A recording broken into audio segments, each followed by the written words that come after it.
All right, guys, we're here live for WrestleMania Night 2. And this one should be good, right? I mean, we already know that Travis Scott is in the building, he's in the house, so obviously The Rock's got to be there because honestly, if you think about it, Travis Scott coming out without The Rock, it's a little bit awkward, even to think about it. So The Rock's got to be there. I don't care if he's in Hawaii or wherever the hell he was yesterday. He's got to be here today in Vegas, that's for certain. But good to see everybody. Welcome, welcome, welcome. Great to see everybody. And for those celebrating Easter today, happy Easter. Jonathan, my brother, happy Easter to you. And welcome everybody once again. That's right. Andrew says, that's your national anthem, AJ. That's what I was talking about. Like last night was like missing. And I just couldn't make sense of it. Earlier, they used to have it for both nights of WrestleMania. This time they thought, okay, let's just do it for one night, which is okay. Which is okay if you think about it, but still, it was kind of missing last night, so it felt like there was something big missing from WrestleMania, And but here we are, guys. Night 2 is upon us. That's right. We got Bojets. We got Jeff in the house, by the way. We got my brother Nautic, a.k.a. Andrew over here. We got Ricky over here. We got all my brothers, Jonathan in the house. That's right. The WWE heard you and did it tonight. I know, right? I know. It was like yesterday. I just felt odd, and I just kept thinking about it. It just I couldn't make sense of it. But here we are now. Stephanie McMahon in the ring. Interesting. Is she got to be promoting her podcast or what?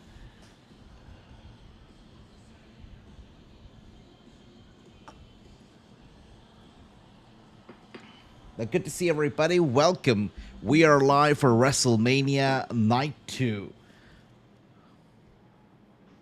The last time WrestleMania was in Las Vegas was WrestleMania 9 at Caesar's Palace, and I was 16 years old.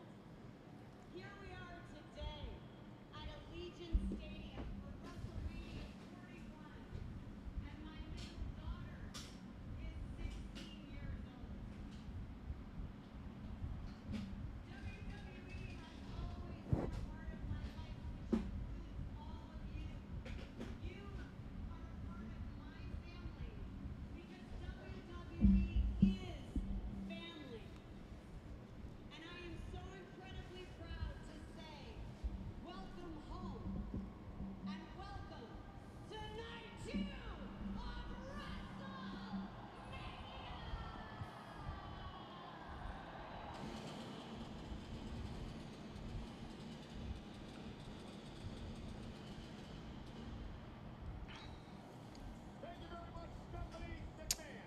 All right, so night 2 of WrestleMania is upon us, guys. It is upon us. By the way, we got Raheem in the house. Good to see you, brother. Welcome. Great to see you. We got Mr. Singh. Good to see you. We got my brother Andy in the house. Great seeing you, brother. And I tell you what, I was looking back at last night's WrestleMania. I was watching it on Rewind, and honestly, there were only a couple matches that I felt like had some replay value. Number one, obviously, was the start of the show. It was Jey Uso versus Gunther. I loved Jey Uso's entrance. I thought it was very cool. And also, post-match, Jay and Jimmy got all emotional, were hugging and everything. I thought that was pretty damn cool, too. So I liked watching that. And also, of course, the main event. It was chaotic. The ending of it was chaotic. It was confusing. It had replay value. The entire card of night 1, for me, it had no replay value.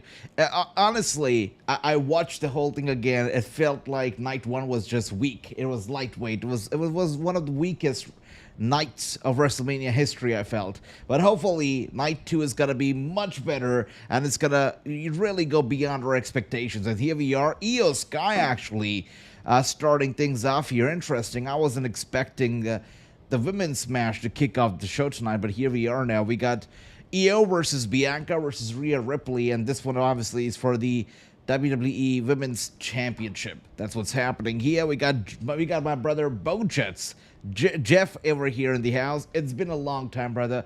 Great seeing ya. Welcome, Jeff. Welcome, Bojets. Thank you.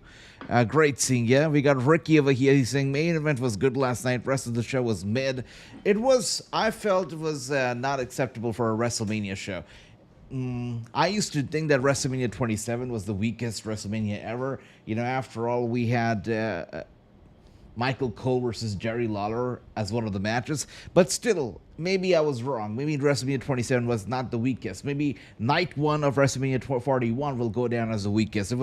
It just didn't feel WrestleMania like. Honestly, Bo Jets, I was in the comments. I was talking to him briefly just a few minutes ago in the comments, and he echoed the same sentiment that we were talking about last night, that NXT Stand and Deliver was fantastic last night. It was great. I actually rewatched the entire main event from NXT Stand and Deliver once again. It was that good. G1 Evans, of course, Obafemi, incredible. Trek Williams.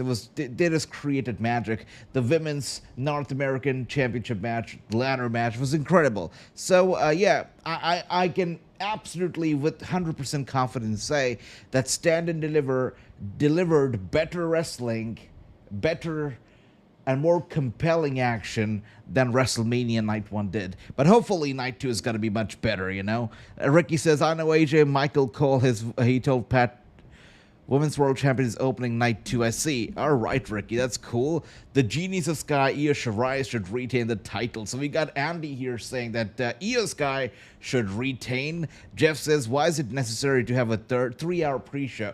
It's, it makes it, again, earlier it used to be an hour long. Then they made it 2 hour. Now it's 3 hour. The whole idea behind it, I guess, is because of Night 1. As soon as NXT went off the air, they had people redirecting people to, YouTube, where they were doing the live show, the pre-show. And then the pre-show goes on until WrestleMania. So it's all strategy. They don't want the viewers to go to any of the stream or do something else other than wrestling. They want them to be hooked on wrestling, WrestleMania, the entire day leading to WrestleMania. So that's all about it, brother. That's it. We got Andy saying young OG has bright future ahead of him. Absolutely. And here we are, by the way. We got Bianca Belair with a special entrance. Look at that.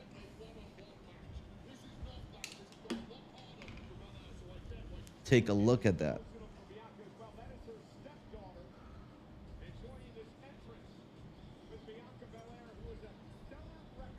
That's cool. We got Bianca Belair's stepdaughter over there. Nice. Nice. We got Ricky over here saying, we got Roxanne versus Stephanie one-time match this Tuesday on NXT. Amazing.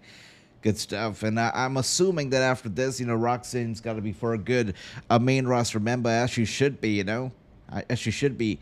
Good to see everybody once again who watches these pre-shows. Pre-shows, and then you've got the press conferences.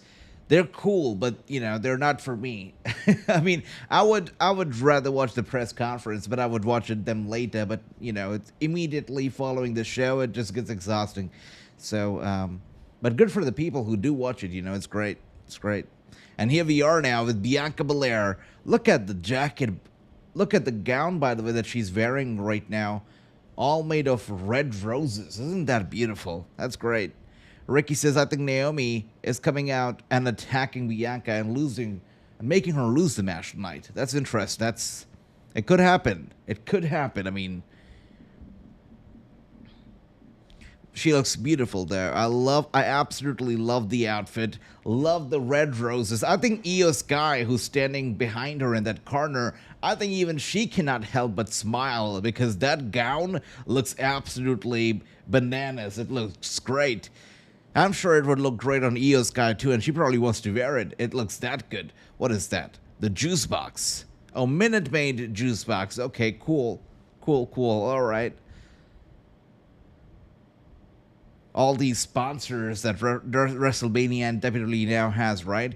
By the way, this is something that I was thinking about last night while watching the show. I did notice people sitting like inside the stage, like it felt like they were seating a part of the stage as well. And later on I found out through a reel that they actually have VIP seats on the stage, which is pretty damn cool. And we got Clay here saying, what's up, AJ? Clay, what's up? Great to see you. Welcome. Ricky says, we get Bianca versus Naomi in a match for Backlash. Backlash, interesting. You know, I mean, we already have Randy Orton on the cover of it because it's taking place in St. Louis, the hometown of Orton. So, but in that cover, you know, Randy Orton looks quite heelish. So I really wonder what Orton is going to be doing in the coming few months. Is he going to be a heel? Is he going to choose the dark side? Is he going to go up against John Cena or with John Cena? I'm intrigued. I'm intrigued, especially Backlash. I'm intrigued. And here we are, though. Rhea Ripley.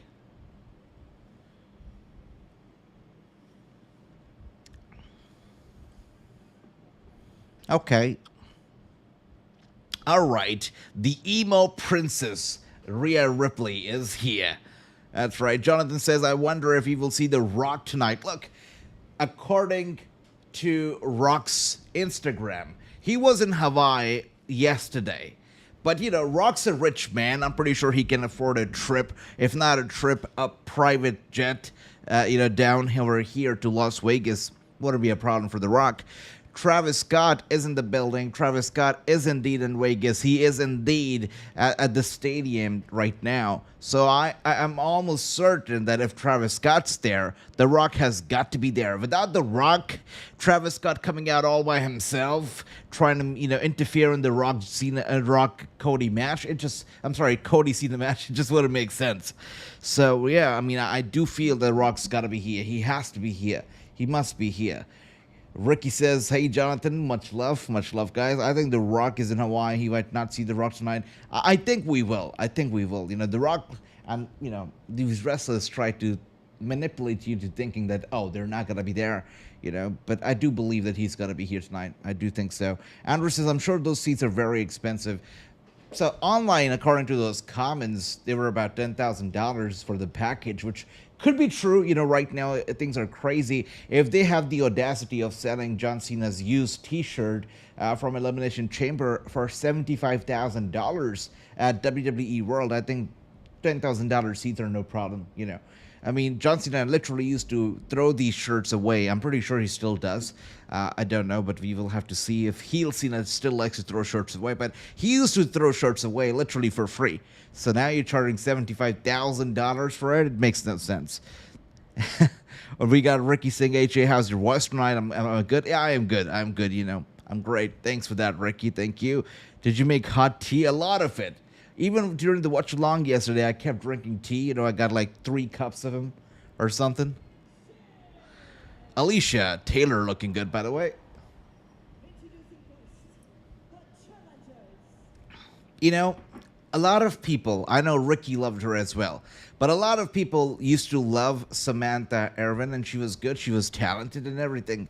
But the one problem that I had with Samantha, which I'm sure Vince McMahon would have had it too, you know, if he was around the WWE. The one issue that I had with her was that she stole the spotlight away from the wrestlers. And in wrestling, in WWE, you shouldn't be doing that. Like, you could be good, you should be, you know, able to support the entire program, but you shouldn't take the spotlight away from the wrestlers. And Samantha, a lot of times she did, and, you know, it drove me nuts. So here we are there, Rhea Ripley looking good. Look at Rhea Ripley. Look at those eyes. Like, she is confident. She is confident. She's ready for this. And so is Io Sky, by the way. She might be, you know, not as tall, not as emo, not as intimidating, but she definitely oozing confidence tonight. You know what? I've got a strong feeling that Io walks out here still champion. I've got a very strong feeling about this. We got Ricky saying I'm picking Io Sky for the win. I think so too. That's my pick as well. Io Sky for the win. And let me know, guys. Let us know what your pick is here for this match. Bojets, Andy, everybody, let us know. Andrew, my brother, Jonathan, how do you feel about this match? Who's going to retain? Let's start talking. And everybody else who's new to the channel, welcome, welcome. Don't be shy. Hit the subscribe. Join the conversation. Let's start talking. All right.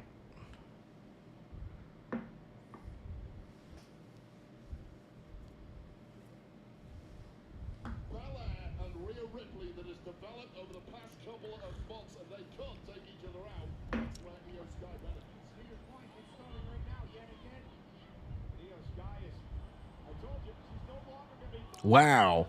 Io Sky with a slap to the face of Rhea Ripley and a slap to the face to Bianca Belair, and Bianca Belair now with an elbow strike to Rhea Ripley, and now she was gonna go for the power bomb on Io Sky, it seemed, but Io Sky attempted a Hurricanrana, but Io now Hurricanrana delivered beautifully to Rhea Ripley, and once again a dodge to Bianca. She's cartwheeling and stuff, and there we go, drop kick to Bianca Belair. Io Sky unstoppable until now as Rhea Ripley delivers a tremendous drop kick to Io Sky, forcing her to roll out of the ring right there, leaving both Rhea and Bianca in the ring right now. So things are about to pick up right at this very moment. And we got Andy saying Io for the win. I see that. Thanks for that, Ricky. Thanks for letting everybody know. Jonathan says Io Sky for the win for me. So everybody so far thinks it's got to be Io Sky, including me. I think so too. We got Andrew saying, let's see how many roses Belair has at the end of the match. That is funny. You know, with that being said, I already see 2 roses, you know. They've already fallen from her outfit. The referee trying to get them away from the ring. That is hilarious. Yeah, she's probably got to be left with none by the time the match is over. That's for certain. We got Ricky saying, Mammy, chill. Okay, Ricky. Okay. And here we are now in that corner. Bianca Belair dominating Rhea Ripley as we speak. Look at that.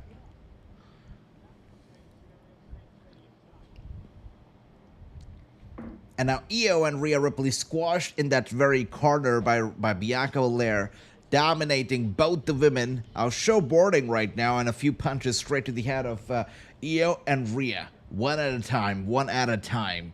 There we go. We got Jonathan says, so guys, I had a chocolate rabbit today, but it's gone now. He ran away. Did he run away, or did he make his way straight to your stomach, Jonathan? That's cool. That's cool. That's amazing. And here we are now. Wow. Head bouncing off the top turnbuckle. Io Sky now looking for the dive, and she goes diving down on both Bianca and Rhea, taking them both out, and now looks for the double pin on both the ladies. Yeah, she must be dreaming. She must be dreaming if she thought that that will be enough to pin the two. That's crazy, Io. I mean, there's confidence and there's like stupid confidence, and that was stupid confidence. Anyways, Io Sky still dominating, it seems, and there you go. Tossed over the top rope, and now her head bouncing off the ring post. Oh, dear, drop kick to Bianca Belair. By the way, Rhea Ripley takes her out, and now turning her attention to... Oh, my goodness. Wow. Jumping off the apron right on Bianca Belair, taking her out, and now Io Sky springboarding from the apron down on Rhea Ripley. All women down except for Io Sky at this very moment. Early celebration here from Io Shirai. Does anybody on the match card? Oh, I don't have the match card order myself. But, you know, just from the looks of it, tonight's show, it seems like it's a lot more appealing than last night's show. We've got some good matches like Damian Priest versus Drew McIntyre. We got, of course, the women's tag team title match. And in that match, it's interesting because one of the opponents is a mystery. So we know Lara is competing. But who is Lara's partner going to be? We don't know. We know Randy Orton is going to be competing tonight. He's going to be issuing an open challenge. But who his opponent is going to be, we don't know. So there are a few matches that, you know, have this mystery to them, so already quite interesting and appealing. Then you've got, of course, the Fatal 4-Way Intercontinental Championship match, and, you know, many more. So tonight's show already has a lot more appeal than last night's did. And here we are now, Bianca Belair. I understand they want to do 2 nights of WrestleMania, but, you know, they shouldn't compromise on the quality. And last night, it was a compromise on the quality. Last night's show, it didn't feel to me as a WrestleMania, to be honest with you. And I'll tell you what, I was thinking about it. I could be right, I could be wrong. Let me know what you think. Let me know if I'm wrong over here, or if you agree with me. But I was thinking that WrestleMania used to have a very strong appeal when we were younger, you know, all these years ago. That's because WrestleMania used to be the only stadium show that WWE did every, you know, once in a year. But now you've got the Rumble. Now you've got SummerSlam. Now you got all these shows that are stadium shows, even Elimination Chamber. These are stadium shows. And now SummerSlam, you know, next year is taking place in MetLife Stadium.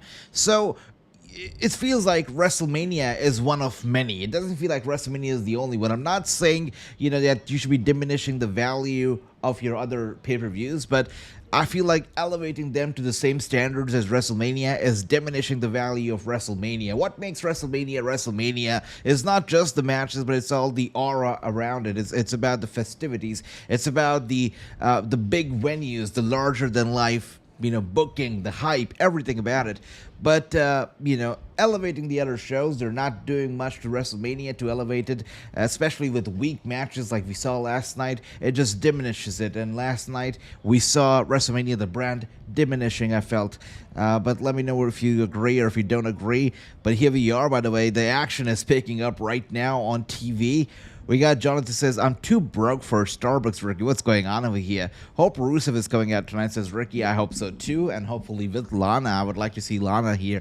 Now that Bobby Lashley is not around, I think she's safe. I'm sorry. I think that Rusev is safe. So yeah, she should be here as well. This year, SummerSlam is 2 nights this year. Exactly. So SummerSlam is 2 nights a year. We got, of course, WrestleMania already 2 nights. Yeah, it's like you're elevating this SummerSlam to the same standards as WrestleMania now. So what's the difference? What's the difference now is my question. We got Burman, by the way. Good to see you. Is in the house. Great seeing you, brother. I missed anything good? You've missed nothing except for me. Like, I was here for like the past 21 minutes, and you've missed a lot of my goodness. Except for that, nothing else, Bojo. Nothing else. We're just getting started here. Of course, the first match of the night is the women's title match. We got Io Sky versus Rhea Ripley versus Bianca Belair. These 3 women are kicking things off here tonight, interestingly. And wow, do you guys see that? Minute Maid commercials everywhere. You got Minute Maid on the barricade, you got Minute Maid on the ring post, you got Minute Maid on the apron. Minute Maid has taken over WrestleMania for this match at least. Wow, look at that. We got Ricky saying maybe next year or 2027 Rumble will be 2 night.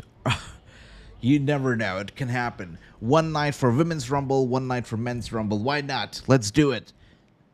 It's crazy.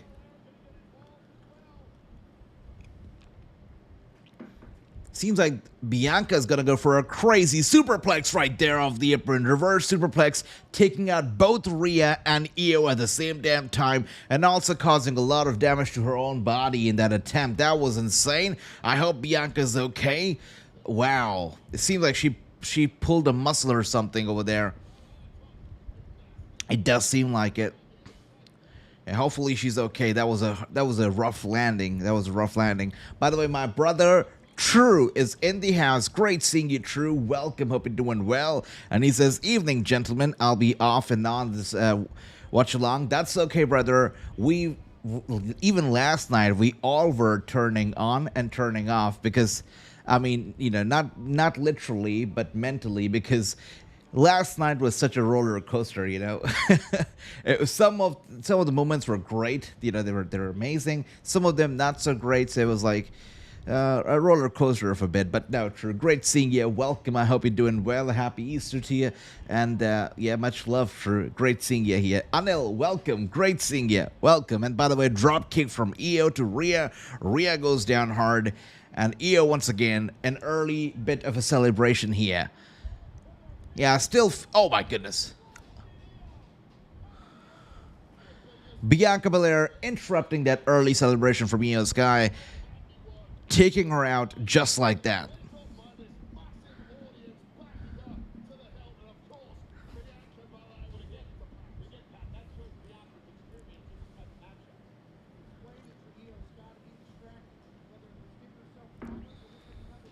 And Bianca Belair now off the top turnbuckle.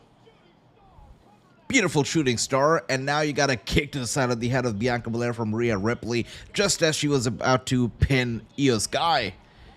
And Rhea taking her out, going for the cover, and Bianca kicking out. She kicks out, the match continues.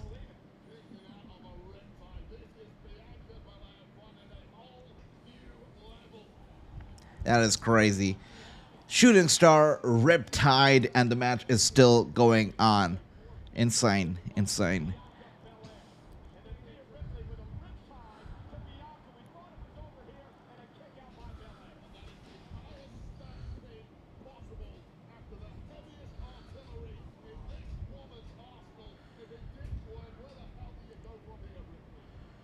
Rhea Ripley does not look happy at all. Look at that. Grabbing Io Sky. Looks like she's got to go for the Riptide once again on Io Sky, lifting her up. Io Sky, though, turning it around, hitting her with a crazy-ass DDT. Rhea Ripley's out of it in that corner right now. Io sees her movement, sees her opportunity, but Rhea Ripley, using her long, mommy legs, hits her straight in the chin. Io Sky out of it right now. She's out of it right now. Look at that.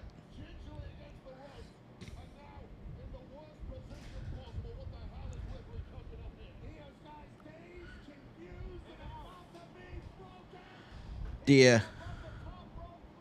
Rhea gotta go for a big one here off the top rope. Oh, and Io Sky. Well, beautiful counter to the Riptide of the second rope. And now Io went for a stupid-ass moonsault from the top rope, but of course Rhea Ripley able to counter. Bianca Belair picking up the pieces, going for the cover on Io. Rhea Ripley will not let her do so, breaking the cover at 2.5. The match continues. That was a stupid moonsault, really. I mean, the timing of it was just off. Didn't need to happen. She went for the moonsault, and of course, Rhea Ripley, her long legs, she lifted them up, hit her straight in the chin and the chest with that. Bianca Belair came in looking to capitalize with her own finisher, went for the cover, but of course, Rhea Ripley broke it very quickly. Yeah, good for her. Good for her. The match is still on, and what a great match to kick off WrestleMania Night 2, right? People are electric. They're loud. They're making a lot of noise. Last night, the people were not so loud, I would say. It was an okay crowd, an average crowd, but really nothing crazy. They did get loud, though, when Dana White appeared on screen. Dana White did get booed out of the place. That's for certain. That's when the crowd went really loud. And I was looking that, even the mainstream media covered the fact that Dana White got booed in WWE, and the mainstream media spoke about how the WWE audience is different from the UFC audience, where the UFC audience seemed to embrace Trump and Dana White. The WWE audience seems like they don't embrace Trump or Dana White. That's what the mainstream media, that's how they covered it anyways. And here we are now, Rhea Ripley. And it said that maybe it was good that Trump did not appear over here. And there you go, Rhea Ripley sending Bianca headfirst into the top turnbuckle. Bianca dizzy, dazed. Rhea Ripley, she could be going for a big one on the top rope, which I think could backfire. She's giving Bianca a lot of time to counter. There you go. It seems like Bianca has recovered and she's trying to fight back now with those heavy punches straight to the gut of Rhea and now to the chest. Rhea Ripley fighting back, headbutt to Bianca, and Bianca literally falls off the ring post down to the ringside area. And now we got Io Sky very quickly climbing the ring post, climbing the ropes, getting on the back of Rhea Ripley. Io Sky was about to go for a crazy maneuver off the top. Oh!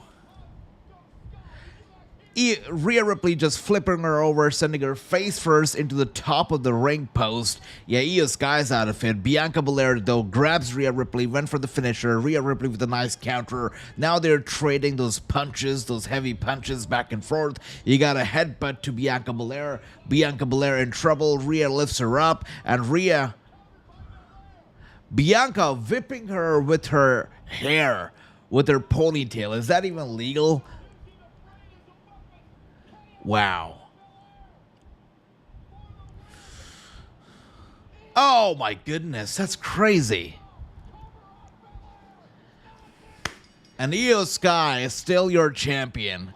That was crazy. That was insane. That was insane. Yep, Io Sky is still your champion, guys. Still your champion. Amazing. Amazing. Second.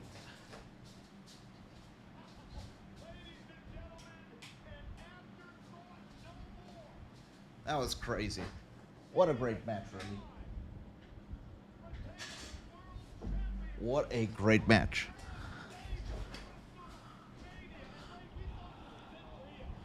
That was amazing. Great action, very fluid. You know, these are the kind of matches I like, and I enjoy and I appreciate. Matches that get slow, they have a slow pace to it. I appreciate them if, like, the wrestlers involved in the match are technical wrestlers and they know what they're doing. But if they're not technical wrestlers, if there's no chain wrestling involved and it's a slow pace, it's not my cup of tea. But this one was great. Great pace of the match. You know, great action. It was amazing. I loved it. I loved every bit of it. It was great.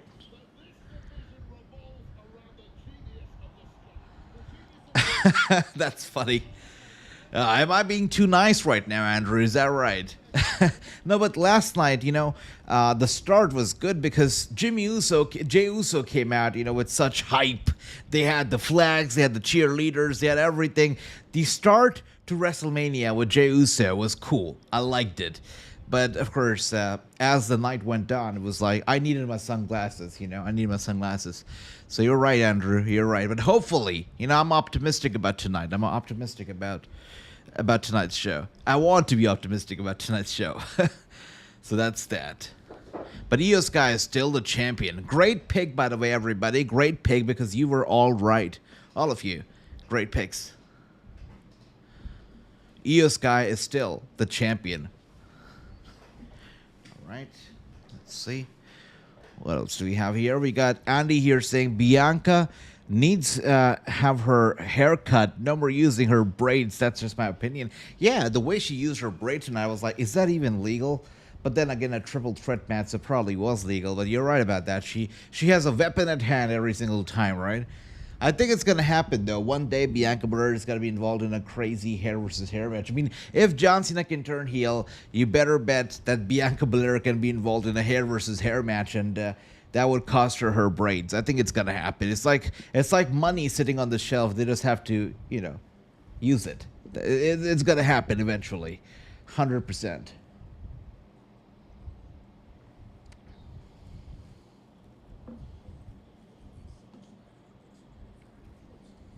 And we got a comment here from Broman saying, nah, make the braid longer so she can just spin in the middle of the ring and win. That is funny. That is hilarious. Yeah, sure.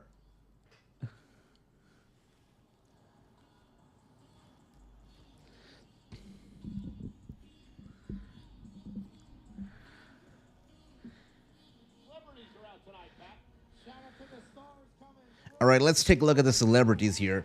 Flavor of Flav. I got no idea who that is. Let me see how many of these celebrities I recognize. But Flavor Flav is here. He's dancing. He's looking good. Okay. Merab. Okay, Bantamweight champion. Of course I know him. Yeah. Yeah. I think everybody knows him, right? Rich the Kid. Is that the kid that they're talking about who's rich, or is it his father who's the kid and rich? I got no idea, but I don't know who they are. Anyways, good seeing them. Is it just me out of the loop, or are these celebrities just like naturally super famous? Well, anyways.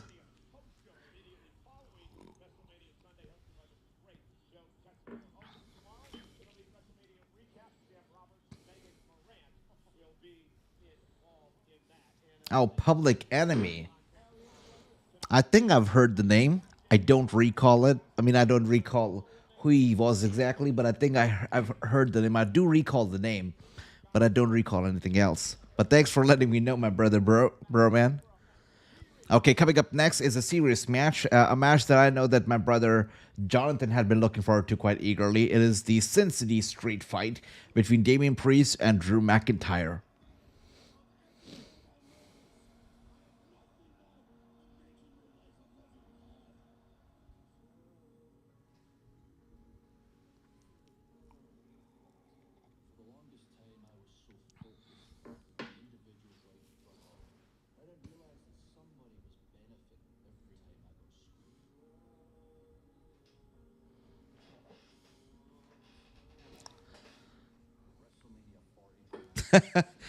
Thank you. Thanks, brother Broman. Thank you. And Anil says, but the real rapper is AJ. I know, right? I mean, they just haven't offered me enough money for me to say yes for an appearance. But thank you, Anil. Thanks. Yeah. I was doing rap. I was getting into the game, but then Ricky had a few harsh things to say about my rap. He was like, AJ, you suck. Your rap sucks. And I was like, okay, you know what? I retire from rapping. Otherwise, I would have made it to the top by now, you know? Yeah. Thanks, Anil, by the way. Thank you. We got Ricky saying I picked Drew to win. Okay, Ricky. Well, I think he should win, you know. Poor guy. Finally should get the retribution from last year, right? He got screwed over pretty bad by Damian Priest, and this is his time to seek retribution. So I hope he wins as well. Yeah.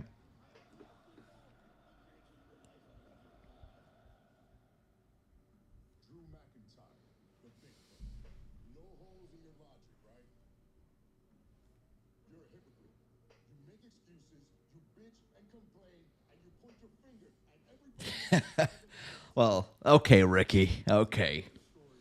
You know, you're the one who stopped me from becoming the next 50 Cent. That could have been $1, but you stopped me, Ricky.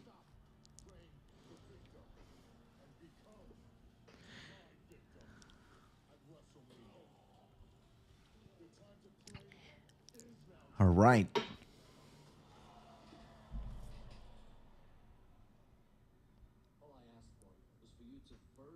I'm just kidding, Ricky. I'm kidding. You're the biggest supporter there is, Ricky. Much love to you. Thank you. Thank you. I'm kidding. I believe I have a recording of the rapper AJ. Andrew, it's not like you don't even have to. So the Twitch recording, I think that's what you're talking about. Yeah, that was something. But in the recent days, I also made my own rap, and I also uploaded them as shorts on YouTube. So if you'd like to check them out, they are available as shorts on this channel on YouTube. I was trying to rap along to the results of Elimination Chamber and John Cena turning heel. I did 2 raps on John Cena's heel turns, and then I retired. Yeah, that's what happened. I low-key don't even remember these two going at it. Brother, I mean, I'll just take you. I know what you mean, right? Me neither. But I'll take you back to one moment that you probably remember. Last year, WrestleMania 40, the opening match, Drew McIntyre won the championship. He was the world champion, then CM Punk screwed him over, and then Damian Priest came in and, of course, cashed in the briefcase and took away with the title. So that's like, that's the tipping point of it. That was the start of the whole thing. And now, 1 year later, he's seeking retribution. That's it. That's what's happening here. Everything else in between, yeah, we can skip over it. That was a big one. All right. Yeah, me too, bro, man. Me too. We've got do one more for Seth's heel turn. Okay. Interesting. Okay, if Anil wants me to return as the rapper, so I guess I should, right? I mean, gotta do what Anil tells me to do, right? Let's see. Yeah. We got Jonathan says Drew McIntyre forever. Jonathan is back in time. Drew McIntyre is here. Looks like he's got a special entrance too. Yeah, looks like he's got something special happening, yeah.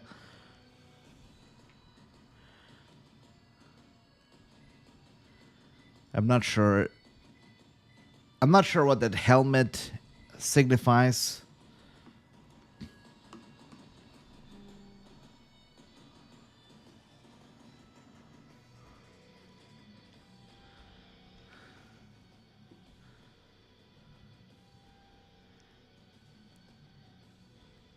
Drew is giving me some Craven vibes tonight, you know? He's giving me some Craven vibes. I like it.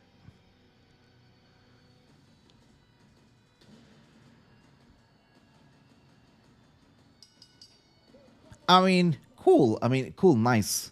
I just am a little confused with the helmet because he comes out here looking something like an ancient warrior. It's like a mix of an ancient warrior mixed with AI or something because it looks like he's got some elements of, some medieval times, but he's also got some elements of the future. So it's interesting, like a cyborg, I guess. But McIntyre is here anyways. Let's see.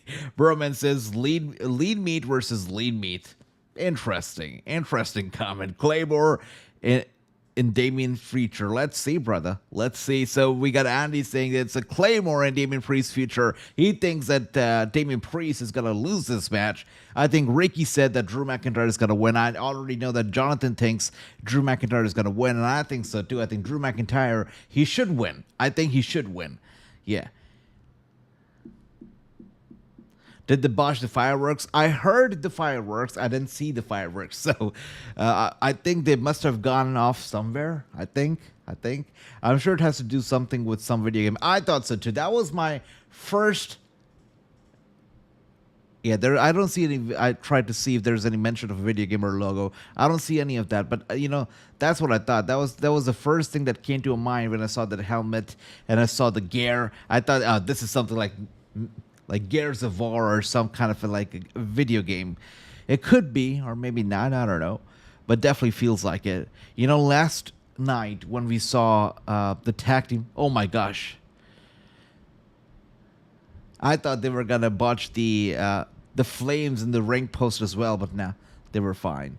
Yeah, last time when we were watching the tag team match, when the War Raiders came out, they had a little logo on their Titantron, and the logo turned out to be a Clash of the Clans, the video game logo. So it was quite interesting that they find creative ways to advertise and they find creative ways to insert their sponsored message. It's quite interesting. Quite interesting. Let's see. 1 second, guys. My chair is a bit too low. Let me adjust this a little bit. There you go. It's a bit too low over there. Well, thank you, Andy. Really appreciate the very kind comment. Thank you. I'm glad you liked the outfit. Thanks. You guys are so nice. Thank you so much, guys. I woke up today and I was just going through YouTube because to see any more views or comments or any of the interactions that we had during the time that I was asleep. And the first thing that I see when I open YouTube is a freaking racist comment from some random person on one of my previous live streams, like not even in the newest live stream. It's crazy. But thank you guys. It's like a polar opposite. You and those people, you guys are so nice, kind, and supportive, and then there are people who just are super toxic. What can I say?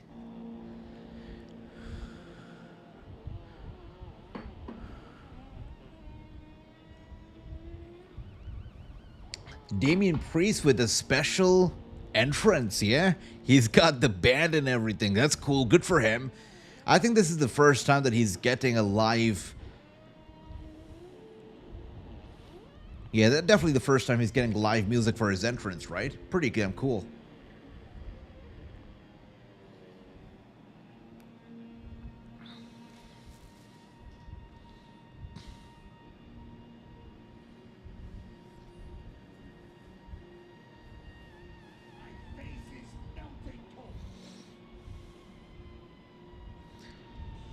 There's a crazy rumor going around, by the way, that Seth Rollins' wife is here tonight.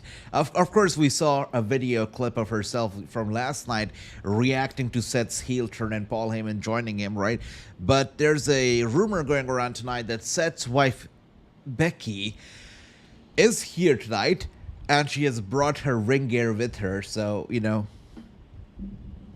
I guess we can all guess what that means if she's brought the ring gear with her and she's backstage. I think we all know where she can actually appear tonight.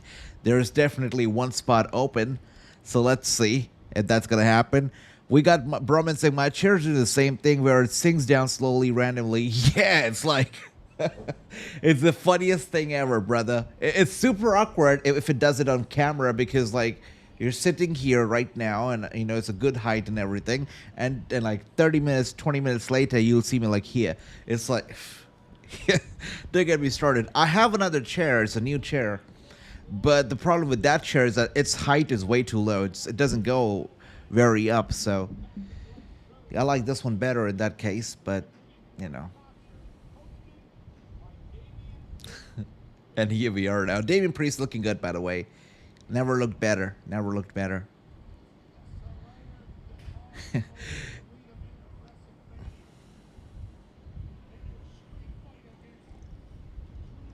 Yeah, Andy, I agree with that.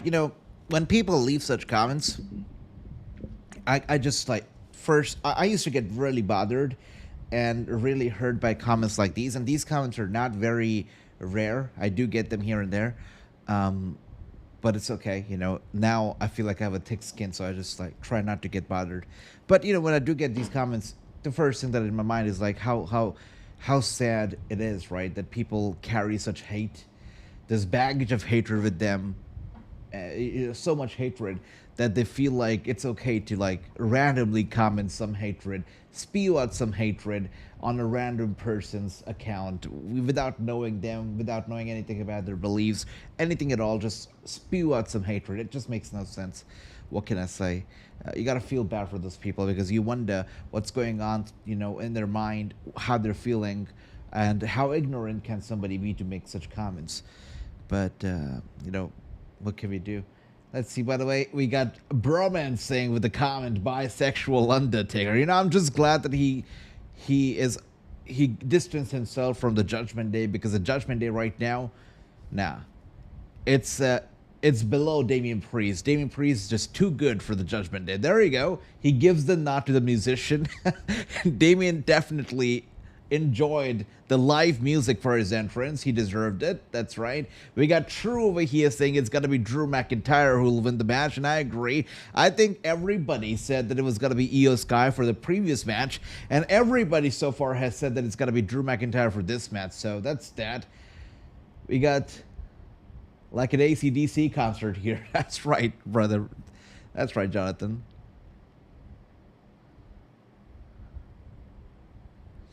And here we are now.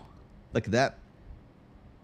Smashing Drew McIntyre's head, bouncing it off the barricade, and now we've got a super kick to Drew McIntyre. There we go. Oh my goodness. Nautic, Andrew, are you still here? His guess was right when Andrew said that that was a commercial. That was basically Drew McIntyre's outfit. That was something to do with the video game. Andrew was right, because if you look at the barricade right now, you'll see the logo of a video game being flashed on your TV screens. It's Doom. So Doom, the video game franchise, they're apparently coming out with a new video game, and you see its logo all across the barricade. That's crazy. They find such creative ways to plug in their sponsor message, and that Drew McIntyre outfit, that statue, that everything was nothing but a plug-in for their sponsor, Doom. That's crazy. Andrew, you were totally right about that, brother. You were totally right about that. Doom, the Dark Ages. Yeah. I was like, the whole thing felt too random for Drew McIntyre to be wearing, he usually comes out looking like a Scottish warrior. He's got the sword and everything. Tonight was a bit different.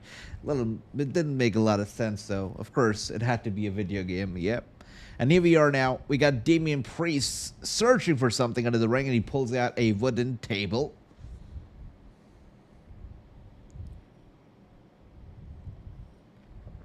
And sending the table into the ring over here. Now Drew McIntyre with a sucker punch to the face, and now making his head bounce off the steel steps.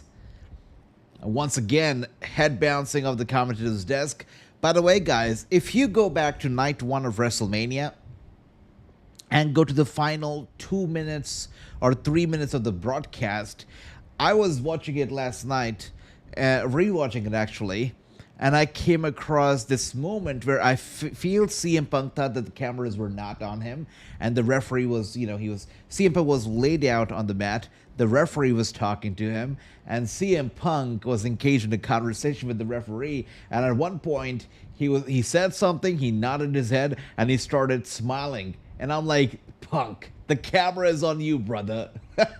Like, he probably didn't realize the camera is on him, and just a couple minutes after he got screwed by Paul Heyman and Seth Rollins was walking out victorious with Paul Heyman, there was CM Punk laid out, talking, chatting, smiling. Yeah, it was crazy.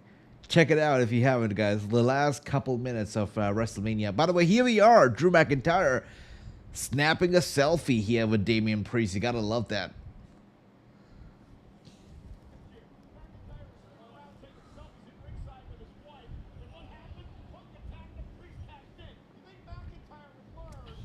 That's his family, right? I think that's his wife's brother or something. Yeah, I think so. the guy whose phone Drew McIntyre took for a second there. And now he's got the steel chair in his hand. There you go. Steel chair straight to the skull of Damian Priest. Damian Priest taking it back. Oh my goodness. There you go. We got Grandmaster over here in the house. Great to see you, Grandmaster. Welcome. Hope you're doing well. And they say, by God, it's time for WrestleMania and some Scottish selfies. That's right. Grandmaster, it's been a long time, brother. Great seeing you. Welcome. Welcome. Welcome. And another wooden table now being brought into the play. And another one. You know, Drew, I would love it if you would stack that second table on top of the first one. Oh, he isn't doing it. He's doing it. He's stacking up the tables next to each other. But it's been a long time since I've seen, these tables one on top of the other. All right, now McIntyre on the apron. I knew this was going to be happening. He's dangling of the apron right now, holding on to dear life, holding on to the rope. But Damian Priest here, running over to McIntyre. Oh, goodness. Got a feeling that McIntyre, there we go, clothesline to Damian Priest and sending him outside of the ring.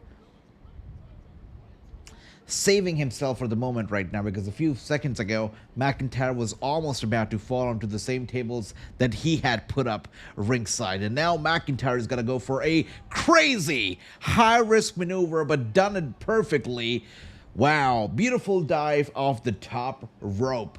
And it was executed beautifully. Beautiful execution right there from McIntyre. The way he just flew off the top rope and landed beautifully was amazing.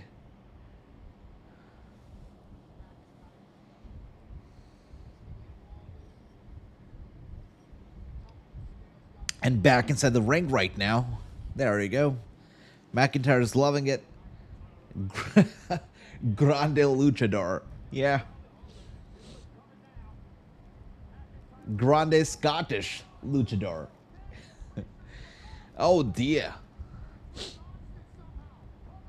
A Claymore here from Drew. Not the toughest, not the strongest Claymore I've ever seen. But a Claymore anyways. And Damian Priest goes down.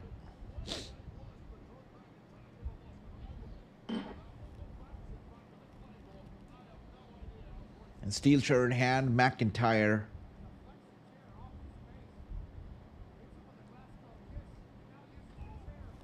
Steel chair shot straight to the back of Damian Priest. Damian Priest in trouble. Wow. And another one right there.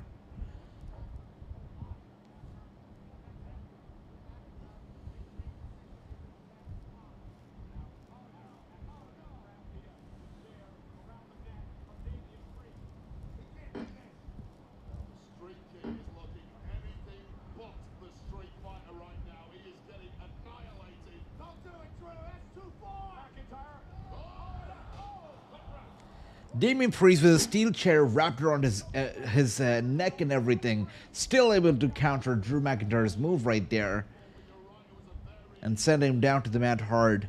Wow. Pretty cool. I'm digging Damian Priest's outfit tonight. I like the black and the gold. Yeah, sometimes his outfits are a bit too crazy for me. I don't like them a lot, but tonight I like it. You know, quite elegant compared to most nights. And Damian Priest now with some evil plans of himself. He's grabbed the steel chair right behind McIntyre as we see right now. He's looking to cause some harm. And there you go. His steel chair bouncing off the back of McIntyre. McIntyre in pain. Once again, Damian Priest with the evil intentions, I guess. The steel chair bouncing off the back of McIntyre one more time. McIntyre... Poor guy. His back's gotta be hurting right now. Real bad. Real bad. And Priest is looking to do it for the third time. Third time's a charm. Oh my goodness. Charm for Priest though, not for McIntyre. What is he doing? Ripping off the sleeve, the protective sleeve from the ring post. Okay. And stacking up the steel chair in the corner. Spine buster, by the way, from Drew McIntyre. Beautiful spine buster. That was beautiful. That was just as good as Triple H's spine busters used to be, you know.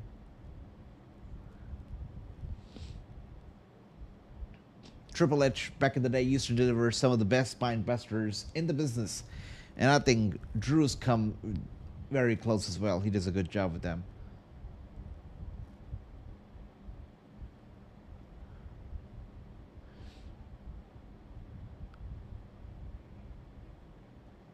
By the way, those tables that he had stacked ringside, they aren't going to break themselves, so somebody has to break them. Somebody has to go through them. As McIntyre has stacked yet another table in the center of the ring, I've got a feeling that he's going to go through those tables stacked ringside. And there you go, McIntyre in trouble. Damian Priest gets him up. There you are.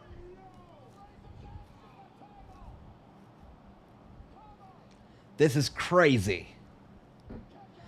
Wow, as the golden rule suggests, guys, if you stack up the table, you're going through the table. And McIntyre did just that. He stacked up the table, the center of the ring, and of course he had to go through it. It's the golden rule of wrestling.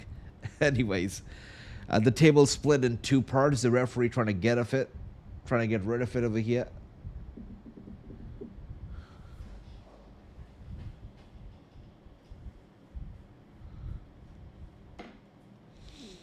And Damian Priest now. Now are going to be used against him. Dangers are wrong in a match like this, falling on your own sword.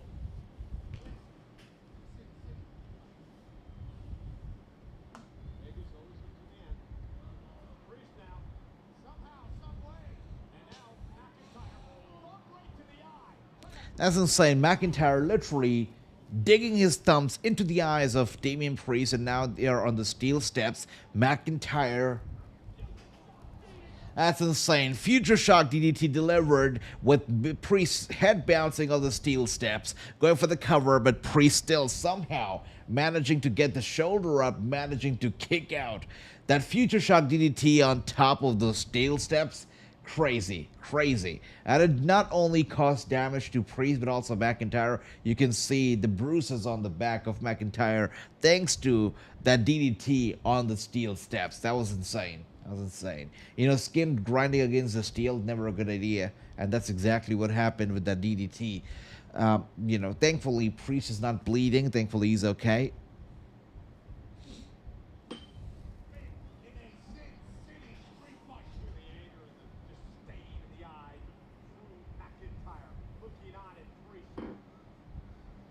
Oh, I see the table. Yeah, the table was terrible as well. That table spot was ruthless, right? By the way, we still have two tables stacked up in that ringside area right in front of the commentator's desk. Two tables. And somebody has to go through them. They're not going to break themselves. I got a feeling that this time it's going to be Priest who'll go through them. Oh my goodness, maybe not. Priest now with a crazy clothesline to Drew McIntyre once again. McIntyre is flat down on the mat right now. The referee checking in, making sure he's okay. Drinks of water. Damian Priest now. He's got some evil plans once again. Yeah, I've got a feeling it's going to be Damian Priest going through those tables.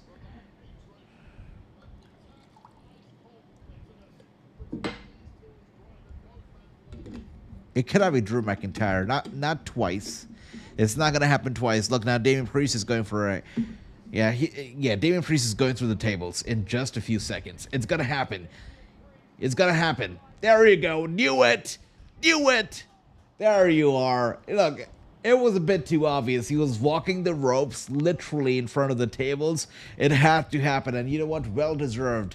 It was stupid to be walking those ropes right now at this point of the match. Insane. Insane. That was a hard fall. You know, Damian Priest came prepared as well. As soon as Drew McIntyre pushed him down, Damian Priest, the first thing he did was guard his head, making sure he doesn't get injured in that process, because that fall was hard, that impact was hard. Going through two tables is crazy. That's crazy. Yeah, the tables have snapped now. Damian Priest is out of it.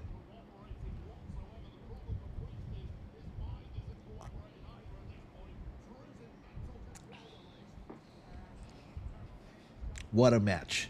What a straight city sin fight, yeah. And now we've got, oh my goodness, this is crazy. He's looking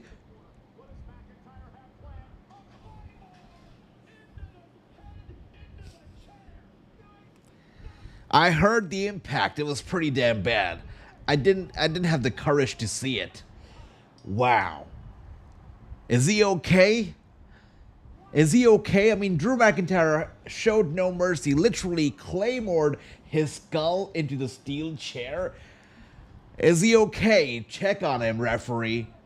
Wow. That was unforgiving. The way he ended the match with the fatality move, literally, that was like one of those Mortal Kombat fatality moves, you know? Once you deliver them, it's game over, and wow, insane, insane, insane. Kicking his head straight into the steel chair. Crazy. And Anil liked it. He said, nice, okay. But with that being said, guys, Drew McIntyre finally has his WrestleMania moment with the victory. Drew McIntyre hand raised in victory. Good stuff. Good job, Drew. Good job.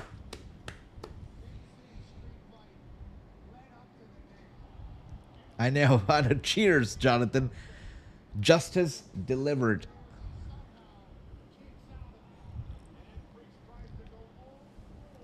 I'm glad that Drew McIntyre won. Honestly, I want Drew McIntyre to become world champion again. That was the time, you know, last year around this time, I would have said, good thing that Drew McIntyre dropped the title. But now, Drew has won me over. I'm not sure if it's because of Jonathan or is it because of Drew's performance. I'm not sure what it is. But Drew has won me over. I'm once again a Drew McIntyre fan, a supporter, and I want him to be world champion once again.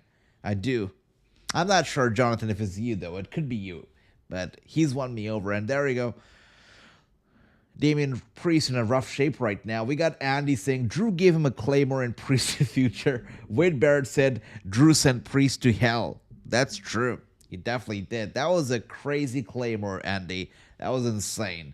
The way he just literally claymored his head into the steel chair. If it was a watermelon, it would have burst.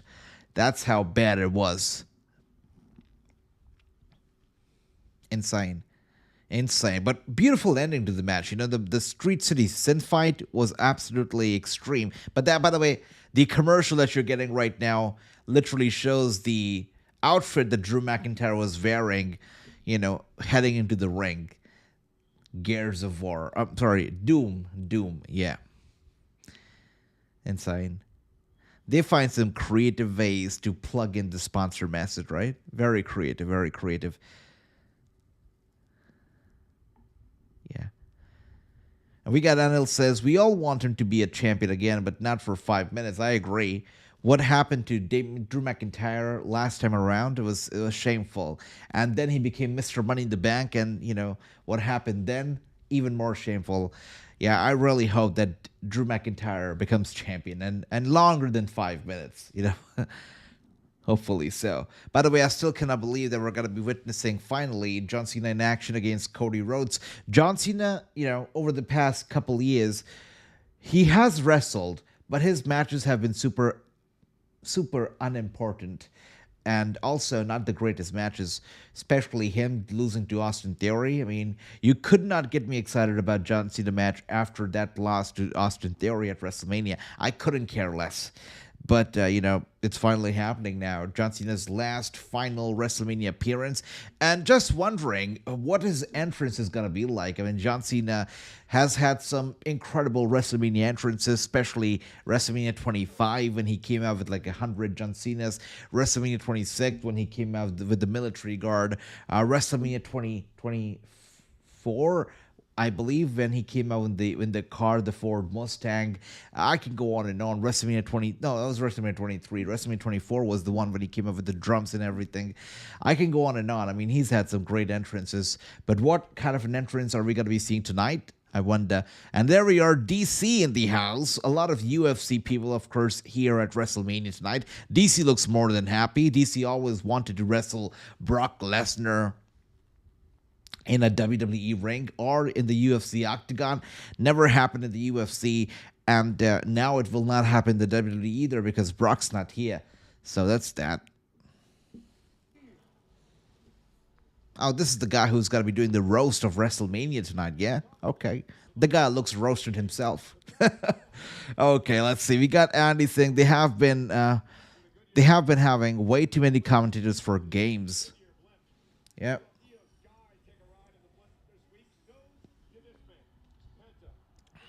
Another sponsor message plugged in. Okay. Goodyear.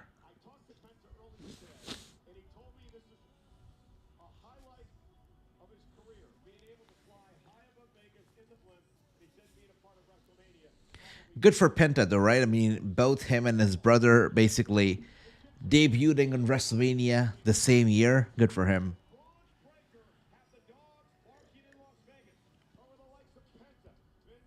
Oh, is this matchup next? That's cool. That's very cool. That's awesome. So we got the IC title match coming up next. It's going to be Braun Breaker versus Penta versus Dominic versus Finn Balor for the Intercontinental Championship. Solid.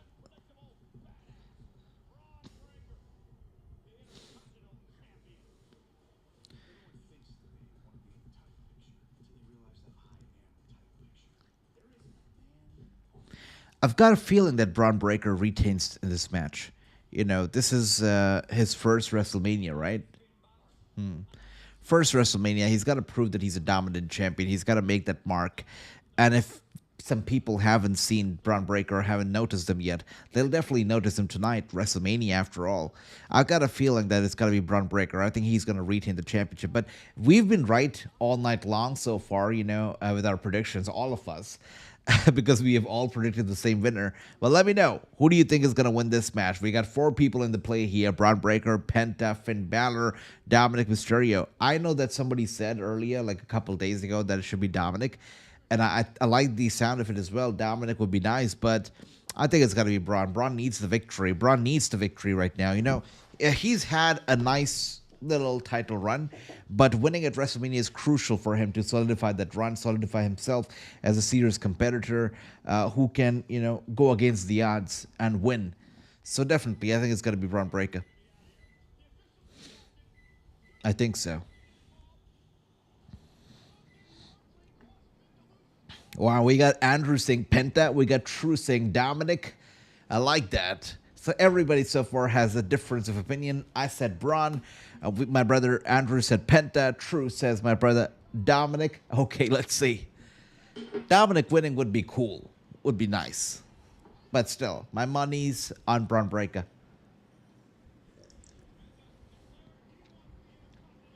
Wow. We got 2 people here going for Dominic. Okay, Anil and True saying it's going to be Dominic. Interesting. Let us know, guys, in the chat, who do you think is going to win this match? For me, I'm still going to say that it's going to be Braun Breaker. I think he needs it. I think he needs a victory.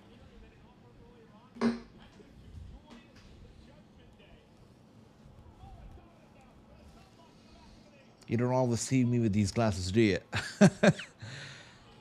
All right.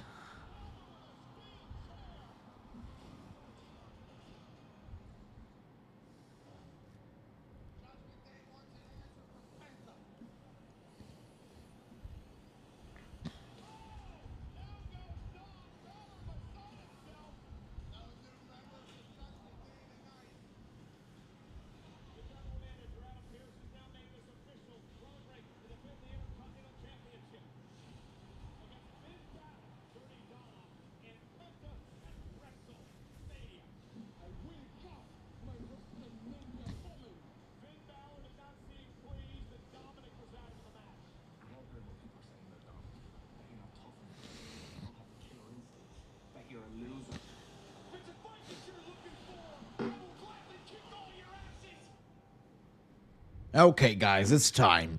The Intercontinental Championship match is up next. Oh, Penta making the entrance first.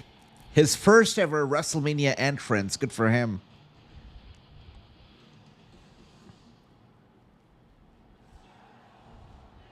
Hell yeah. Great entrance. Great entrance already. Little fireworks for him as well. Nice.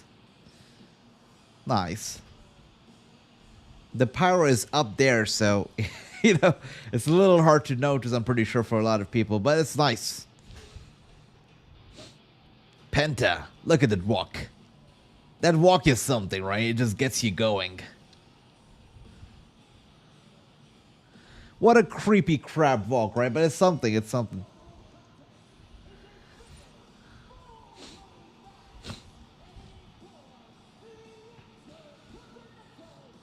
There we go. Penta looking more than ready, guys. Again, I don't think it's going to be Penta. That's not my pick. Andrew does think it's going to be Penta. True thinks it's going to be Dominic. Anil says it's going to be Dominic. Everybody else, let us know. Who do you think? Who's going to win this match? Is it going to be Dominic? Is it going to be Penta? Is it going to be Braun Breaker retaining this championship? Or is it going to be Finn Balor? Nobody thinks. Let's be honest. Nobody thinks it's going to be Finn Balor, right? Nobody. Exactly. That's what I thought. Nobody in their right mind would think that Finn Balor would win anything in 2025. Nothing. Nothing. Nice. Penta with the high fives. Okay. Lucha Libre style.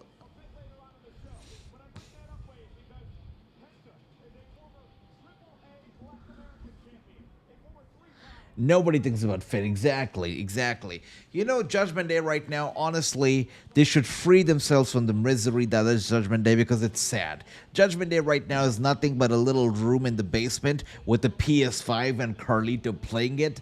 And these people having some conversations. That's Judgment Day for you. It's nothing more than that. Dominic and Liv are their own people. They're good on their own. They're cool on their own. Finn Balor is like, I don't even know what the hell he's doing. And then there's Carlito. That's Judgment Day for you. It's crazy. Even Archer doesn't want to be part of this Judgment Day right now, you know? Nobody does. All right, Penta now here in the ring finally. After that long and nice entrance, I'm pretty sure he's taking it all in right now, you know, to perform in front of 60,000 plus strong. WrestleMania, first time ever. Pretty sure he's taking it all in. It's nice. Nice. How exciting it must be, by the way, for the AAA stars, right? For the AAA roster. They must be so excited. Some of them have got to be concerned as well because, you know, once a company gets acquired, you get a little concerned because you don't know if, you're going to be furloughed, if you're going to be released, what's going to happen. Because every company has their own vision, they have their own ideas, and they want to have their own people. So some of the talent, some of the staff of AAA is got to be concerned. But the top guys, they're probably very excited about the opportunity. Like Vikingo. We already saw Vikingo on TV at WrestleMania yesterday, right? So they have got to be happy. They've got to be excited. And here we are now. Interesting. Dominic coming out with the mask. And the mask is turning heel on Dominic. Oh my goodness. Oh, that was hilarious. The mask turned heel on him for a second there. It just wouldn't come off. It just would not come off. That is hilarious.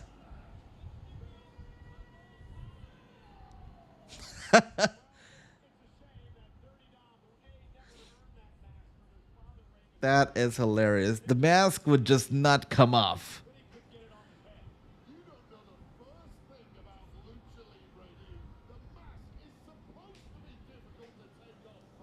Do we get to see you favorite again? What do you mean, Andrew? What do you mean by that?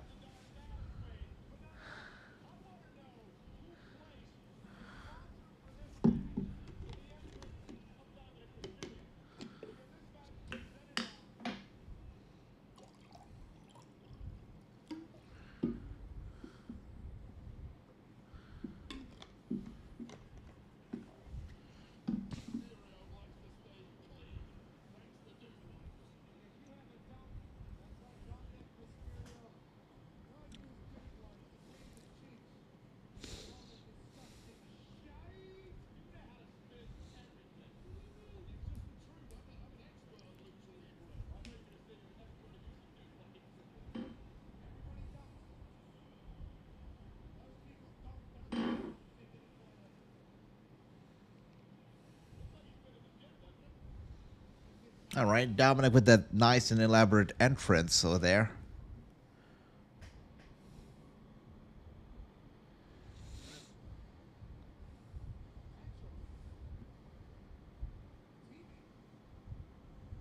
All right, Finn Balor coming out. Anyways. Look, he's coming out with a mask as well. A weird ass mask.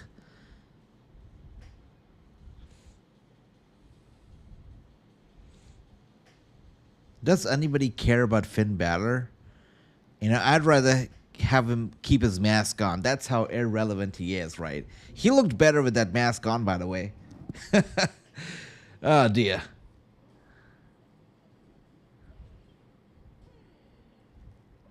Can we, like, go to the next entrance already? This one's a bit too boring.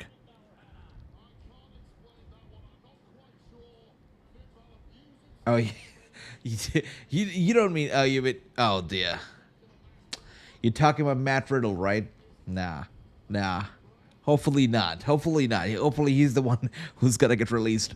Yeah, I shouldn't be saying that though. That's terrible things to say because you know you don't want anybody to lose their job. So now let's see. I mean, if he has improved and if he's not gonna drag Randy Orton along with himself down to the drain, then I've got no problems with him.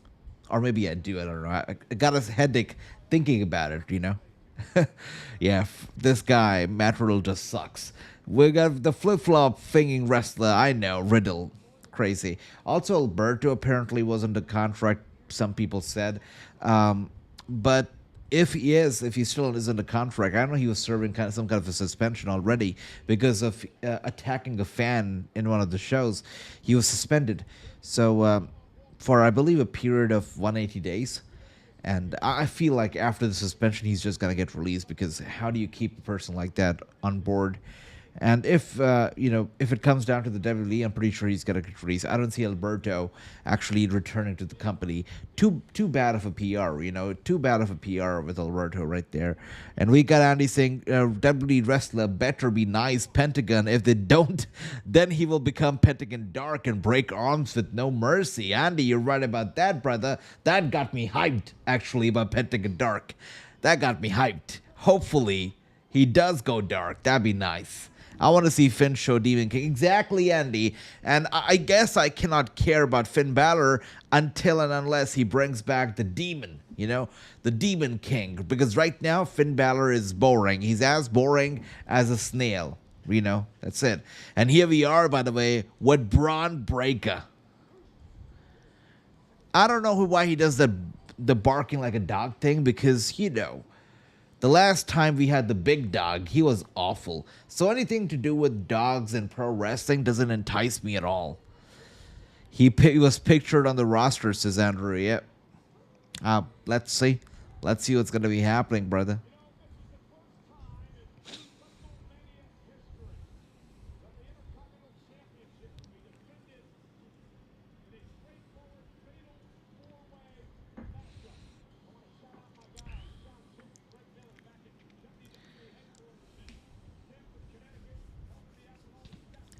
I really like the little, change, the little upgrade they made to the IC title by adding the little blue colors over there. Little change like that can, go a long way. Earlier, the IC title was cool, but it was all black and gold, and it just got a little too bland. So the blue over there, it just looks nice. It just looks a lot better. Little change, but a great change. Again, I gotta give credit to Gunther because Gunther, while he was a terrible world champion, just super boring, he was a great Intercontinental champion. He made that title relevant. He made that title feel prestigious and important. If it wasn't for Gunther, being an Intercontinental champion at this point, it wouldn't mean anything. But Gunther made that title what it is today, and I have to give credit where it's due. And Braun Breaker, I'm pretty sure, he's benefiting from the title right now because of it. But no, without a doubt, I think it's going to be Braun Breaker who will defend the title successfully, and he will retain it tonight. I think he needs it. I think he needs to retain it. I don't even know why Finn Balor is in this match. Doesn't need to be. Dominic has a chance. Penta, I don't know. But Breaker, he needs it. He needs to retain it. And Breaker goes straight after Penta, by the way. Right out the bat, he goes after Penta. And the Judgment Day now going after the big dog, Breaker, as well. Wow, the Judgment Day just tossing Braun Breaker outside of the ring, going to the ringside. And now a little bit of a showboarding going on over here in the ring. Of course, Dominic and Finn Balor working together, so. But Penta, way too good to be outnumbered by these two. And here we are now tossing Dominic out of the ring, sending him to the ringside, and now looking to fly out himself off the top rope. Beautiful dive from Penta, taking out both members of the Judgment Day, Dominic and Finn. Yeah, Finn, look at that.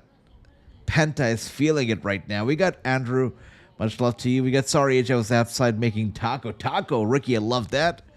Who won the last match? Wait, what was the last match? Wait, what match were we watching? I got carried away.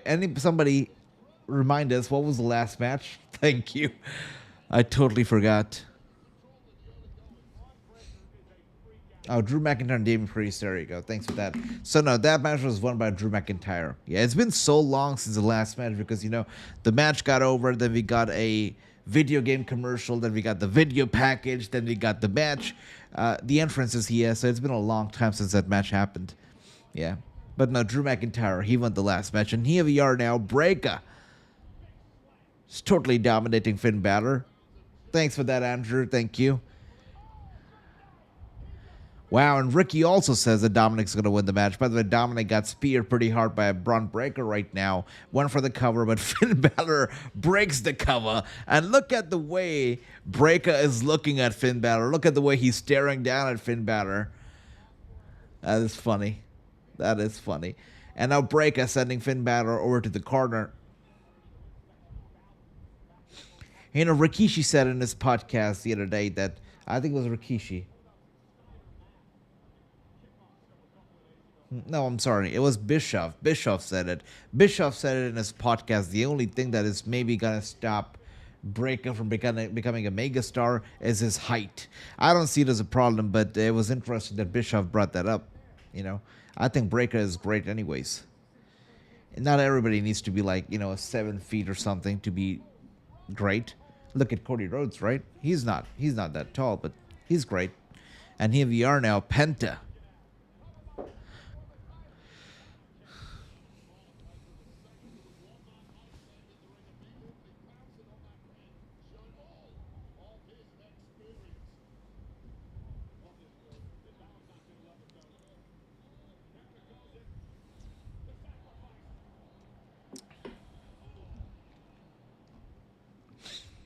Wow, looks like Penta's already embracing the darker side of him.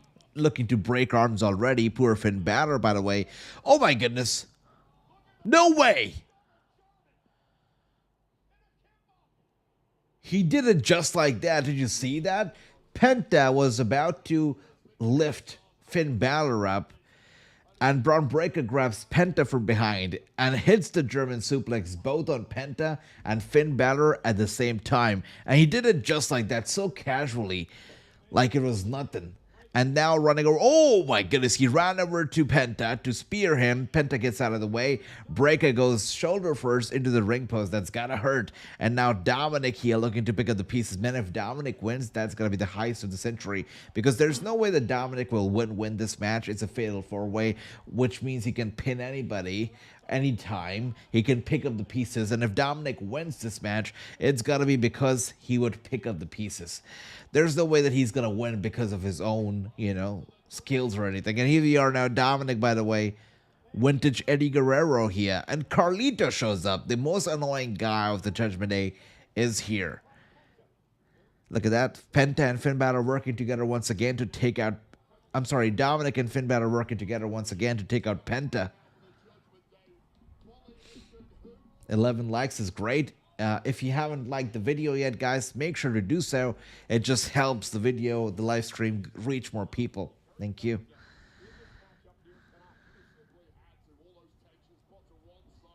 I know Ricky Apple guy is here. Indeed. Wow, look at that. As Dominic and Finn Balor were looking to take out Braun Breaker together, instead of them lifting him up for the suplex, Braun Breaker lifts both of them up and hits them with a suplex, and now we got some belly to belly here from Breaker to Dominic and Finn Balor. Man, I love Breaker. I love his arsenal of moves. Love the German suplex, love the belly to belly suplex. Everything he does in the ring, it's beauty. I love it. I love his style of wrestling. Absolutely love it. Wow.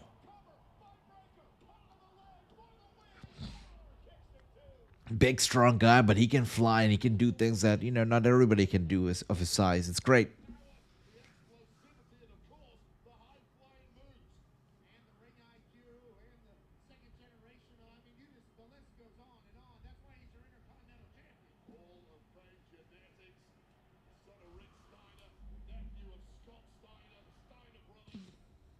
Former professional football player. Has it all. Andy Steiner's competed right here in Las Vegas at WrestleMania first time around. Check it out with a kick to the face. Dominic with a drop kick to Penta. Balor back on his feet. Here's the kick out of the ring.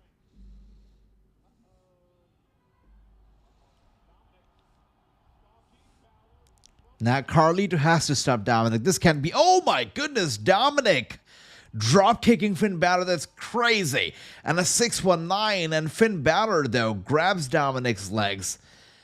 That is insane. And now Finn Balor and Dominic are going after each other. That is insane. Wow. Dominic didn't think twice before betraying Finn Balor. But the truth is, if he can't be loyal to his own dad, he sure as hell is not going to be loyal to Finn Balor. Liv Morgan, if you're listening to this right now, leave Dominic. Like, for real. And here we are now.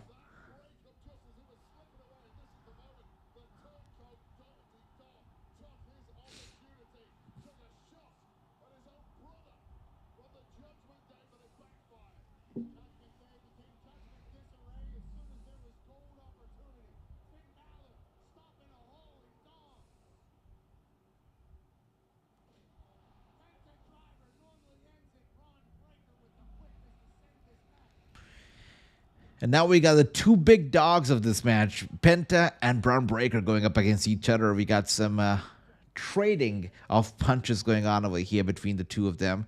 And Penta gonna go for a chop to the chest of Breaker. Breaker felt it, but he hits him with a knee to the face. Penta taking it back.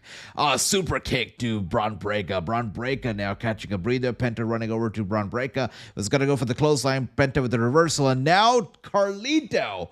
He pulls down the rope as Penta was running over to the ropes. Of course, because of that, he falls down to the ringside. And now Dominic was looking to quickly take advantage of the distraction, rolled Penta up for the cover, but Penta kicking out, thankfully, at the 2 count.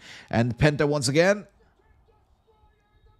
Beautiful Mexican destroyer from Penta, going for the cover on Dominic, but Carlito pulls him down. Why is Carlito not being ejected from the ringside area? Why is this allowed to happen? The referee needs to wake up. He needs to wake up. Carlito, the entire year, he's done nothing but play video games, and now here he is trying to act like the hero and looking to take out Penta. Come on. Come on.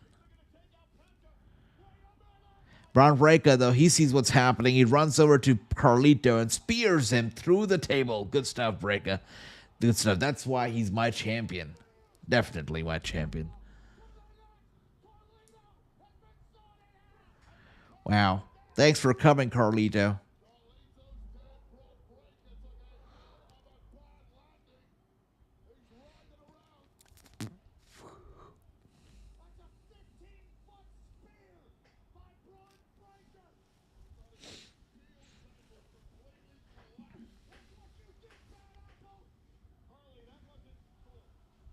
And saying, so Finn Balor nowhere to be seen right now. Dominic nowhere to be seen right now.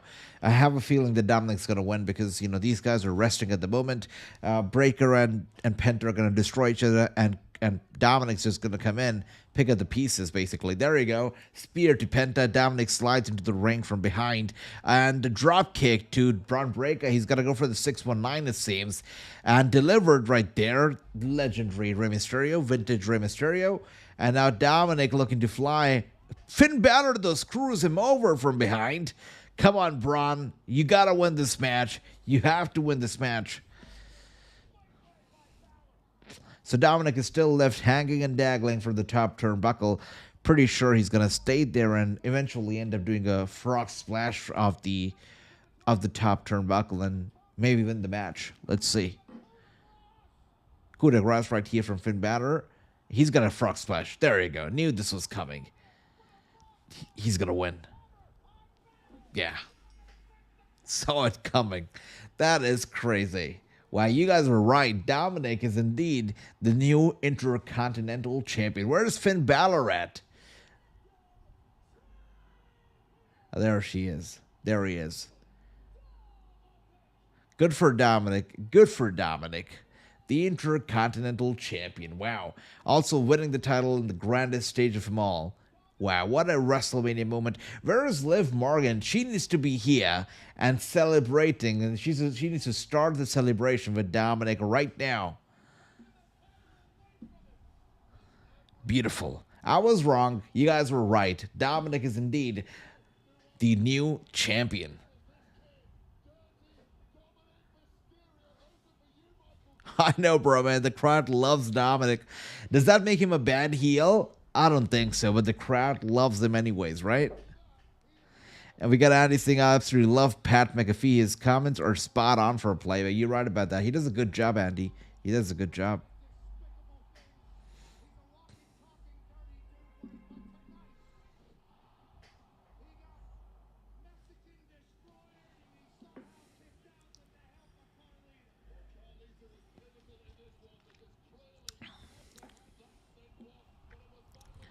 What do I say? That was great. That was fantastic.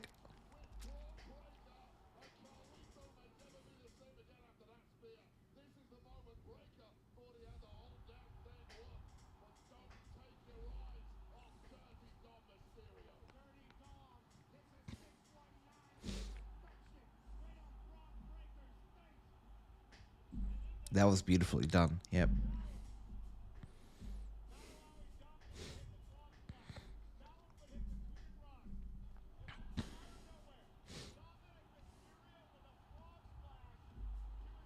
I know, true. You were right. I was also in on the idea, but then I thought, no, Braun Breaker needs to win. But here we are now. Dominic, the new Intercontinental Champion, indeed. Where is Liv Morgan? She needs to be here. What is Dominic doing? Getting back in the ring? Is he going to celebrate again? He's loving this. He's loving the WrestleMania moment that he's getting to enjoy right now. And the fact that the fans are cheering him on, rallying behind him is crazy. That's a heel right there, guys. But the people, they love him. They love him. But I still hope that they won't let him talk, right? They shouldn't let him talk. But it's okay to love him a little bit. This is great. The new Intercontinental Champion, Dominic Mysterio.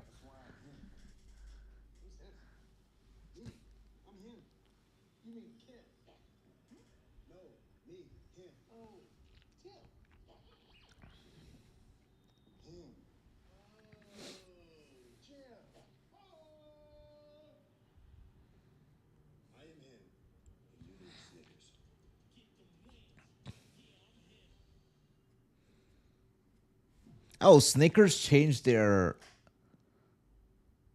Wow. I'm surprised.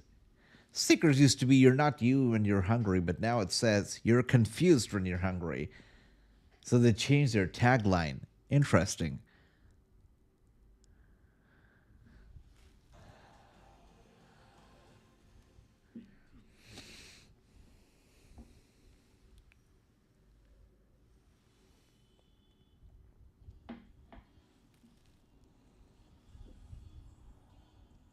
I like it, bro, man. I like them. You know, when I first saw these new broadcasting desks, I thought that these cannot be broken. They're obviously a lot stronger. And I thought, okay, they're probably built in a way on purpose that they don't break because maybe they want to keep things professional and not like interfere with the broadcasting stuff. But the fact that these tables, they look good. You know, the older broadcasting tables had been the way that they had been for years and years, for decades and decades. So they were very old. But the new tables, they look good. They're quite modern. They got lights and everything. Very presentable. I like them. And the fact that they also break, I like it a lot. So a lot of UFC presence, by the way, over here in the WWE tonight. Lots of UFC stars over here. The guy is smiling too big to be a UFC star. Oh, Metro Booming. Now that's one guy I know. That's that's one rapper I know. I feel proud of myself for knowing this guy. Okay, he's made it. You know, these guys have made it if I know them. Dean Norris. Okay. Haven't seen this guy around, but okay, nice. Good to see it.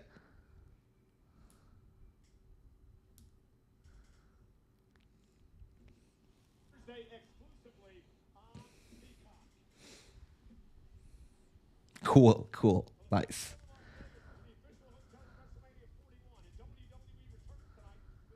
Yeah, I also noticed that, bro, man. Yeah, it seems like it's like Lego pieces, right? You can just snap them back very easily. I like it. I like it a lot. Yeah, totally. What about you, bro, man? Do you like the new desks? I love them. He was in Breaking Bad. Okay, all right. No wonder. Seemed kind of familiar, but then I was like, nah, I don't. Yeah, makes sense. Makes sense. Yeah, this desk is certainly much more expensive than the old desk, but Ron Breaker That is hilarious. Yo, Pat McAfee also talking about the best desk right now. And he says this desk is obviously more expensive than the old desk. And he apparently cannot be put together. Like, we were like, oh, these are Lego pieces. They can put together. Wow.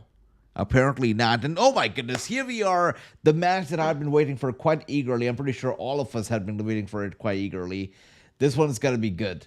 It's going to be good. We got Randy Orton versus Rusev, most likely. But who knows? It's Randy Orton versus Mystery Guy up next. This should be good. Again, the Mystery Guy, I don't think it's going to be as big of a deal as Cody Rhodes was, you know, the last Mystery Guy we saw at WrestleMania. But still, it should be good.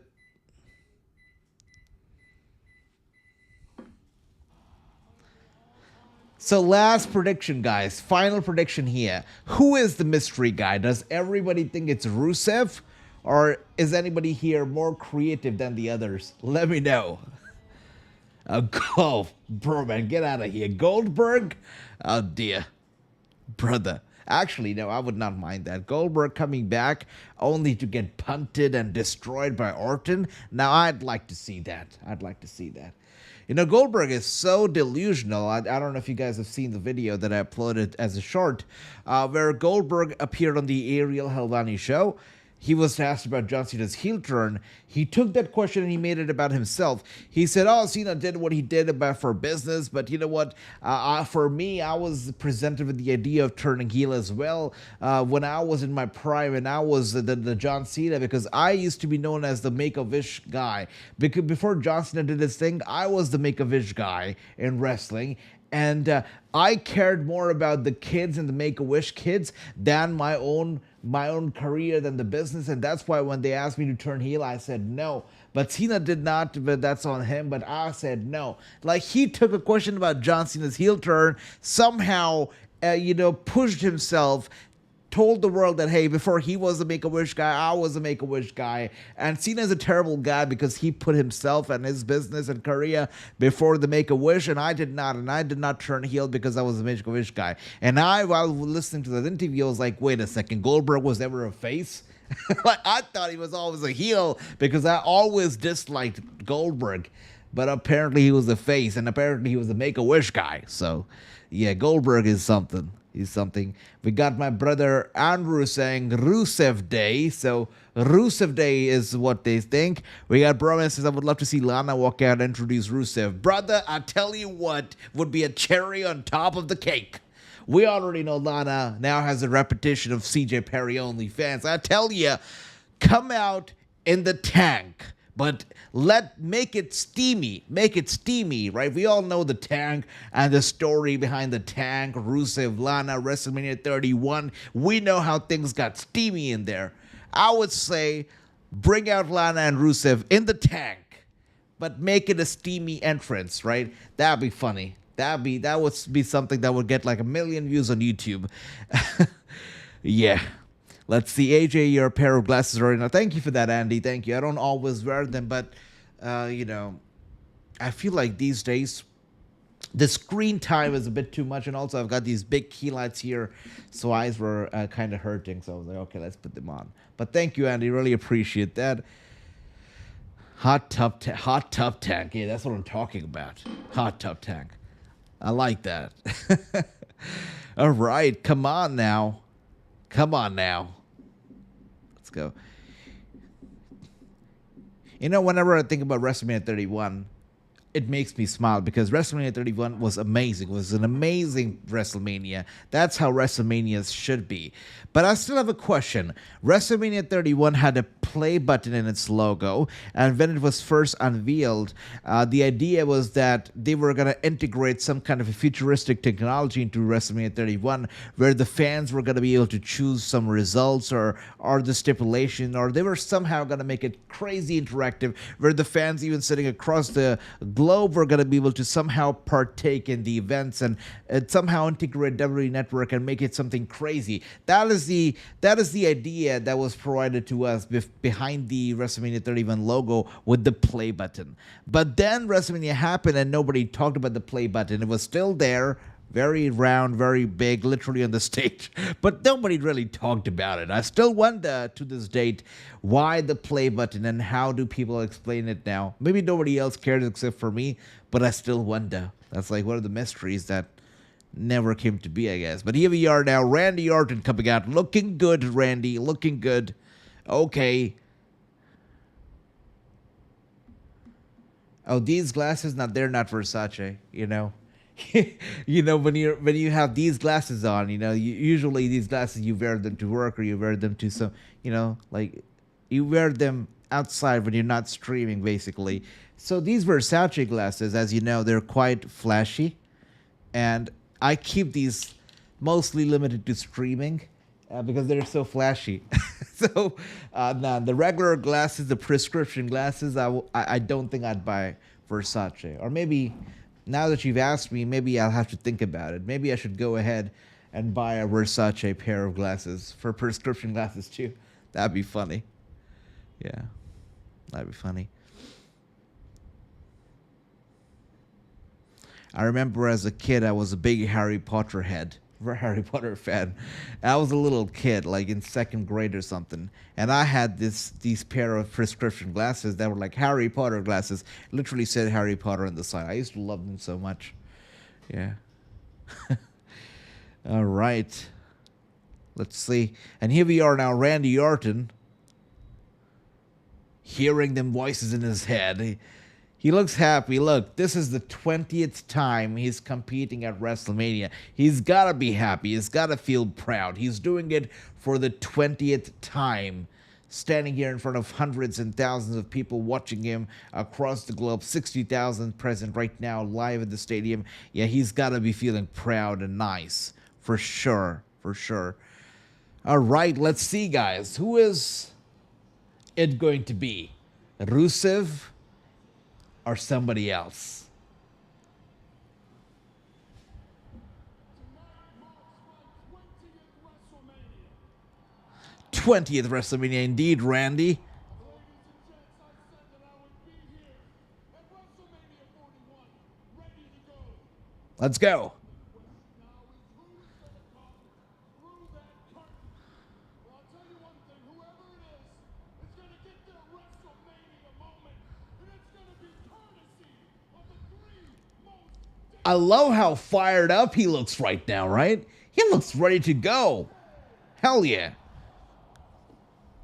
Let's go, Randy. Let's go.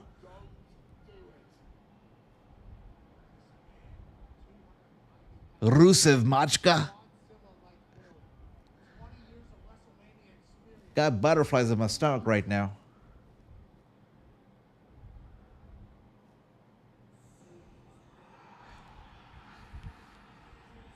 Wow. Wow. That's nuts. That's nuts. Whoa.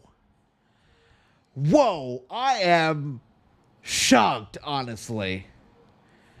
Joe Hendry getting such a big-ass exposure. When was the last time a non-WWE superstar was given a platform so big at WrestleMania. When was the last time this happened? And he's coming out here wearing a TNA championship. Wow. That is big. Not only for Joe Hendry, but for TNA. This is big. Whoa. More than he's ever done in the past. The TNA World Champion is here to challenge one of the all-time greats in Randy Orton. Do I love it? I mean, it's cool, but I don't love it because, you know, it's only a one night only thing. So I don't love it, but I guess it's a cool moment for Joe Hendry, right? That's all I'm gonna say. Ricky says it's gotta be Rusev. Well, brother, what can I say, right? Anil, not too happy. Anil, are you happy or was that a good WTF? Was it a bad WTF? Let me know. Ricky says Joe Hendry. Why? Lol, Joe Hendry having a WrestleMania moment. It's crazy. I mean, it's crazy, really. You know, big for TNA, by the way, because let's not forget, WWE is consumed by everybody across the globe, and TNA is mostly an American promotion, and around the globe, like in countries far off, people don't even know TNA or don't watch TNA, don't even know Joe Hendry. This is gonna be their first time watching Joe Hendry over here, first time ever for a lot of people who are gonna be seeing this guy Joe Hendry. So it's big exposure for him. It's a big exposure for TNA, and really, I mean, I'm amazed that WWE gave this big of a platform to Joe Hendry and TNA.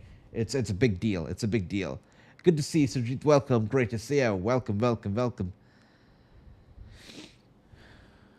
draw all the way to this marquee matchup here at WrestleMania.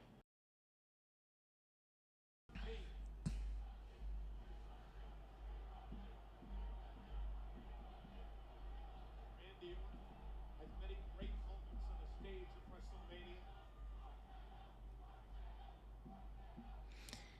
And went for an RKO early. You know what I would love right now? I would love for Randy Orton to like RKO him out of nowhere and just pin him right away, 1, 2, 3, and the match be done with. That's what I would love right now.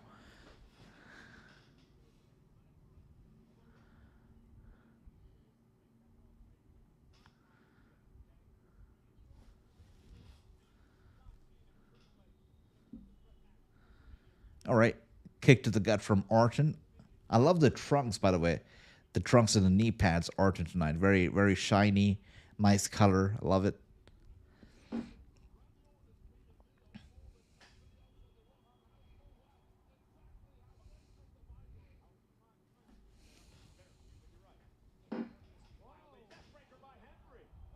I'll say this right now, guys, because I'm noticing at this moment. I don't know if I should put the blame on Joe Hendry, but the crowd, it's not a great crowd. Can I just say that? It's not a great crowd for a WrestleMania, you know, especially 60,000 people. Wow, they're not loud at all.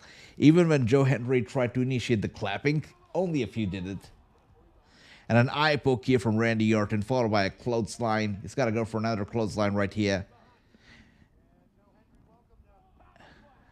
Yeah, 100% true, without a doubt, it's got to be Randy. I mean, Randy Orton losing Joe Hendry would be a joke. It has to be Randy. And he says Randy would be in line for a TNA title match. He would do something for his father. Never got to be world champion outside of the WWE. That's right. That's right, Andy. That is true. It'd be cool. It'd be cool if he would do that, right? He should have actually grabbed the microphone and said, "Okay, Joe Hendry, if you want to fight me, make it for the TNA title." That would have been something, right? That would have been something. I know, Ricky. I see it. I see it.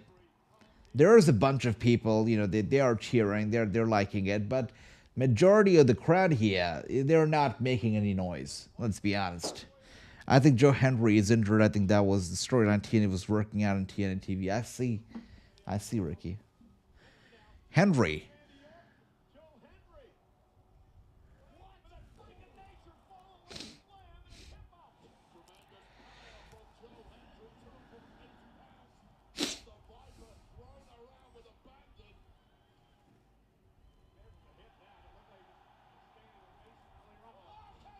Oh, you gotta love that. That was great. Let's finish this now. The video package leading up to this match was longer than the actual match. Okay, Joe Hendry, thanks for coming, I guess. And that, guys, was Orton's 20th WrestleMania match.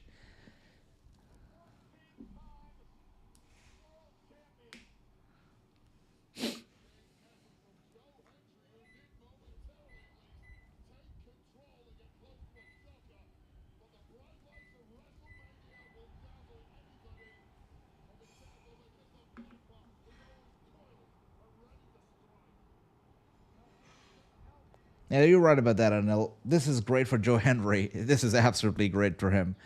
And you know what? I feel like this kind of guarantees that whenever his contract with TNA is up, WWE's got to sign him. I think it kind of guarantees it already. And Randy Orton now, pretty sure this is going to be ending up with a handshake or something. Yeah, there you go.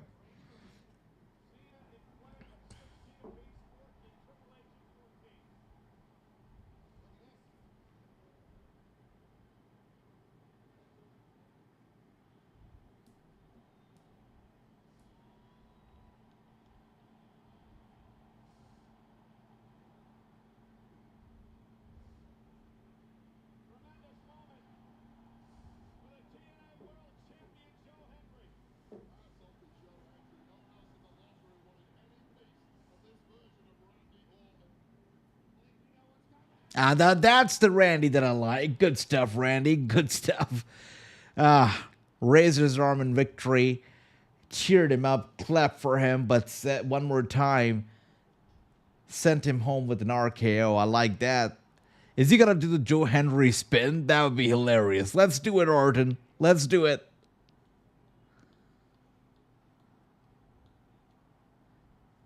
He's got to do it.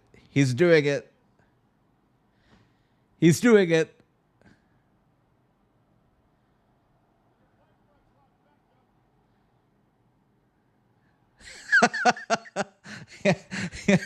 That was great. That was better than Joe Hendry's ever done. That was great.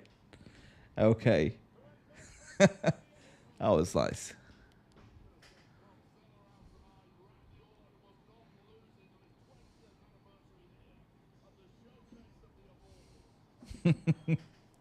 Yeah, that was great. I loved it. I loved it.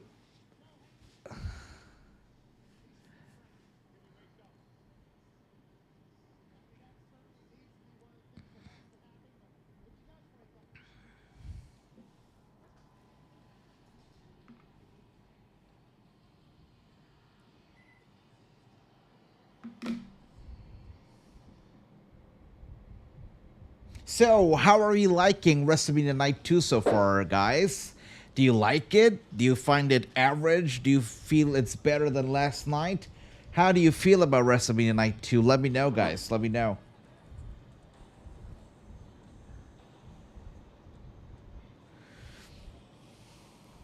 And let's see. Second.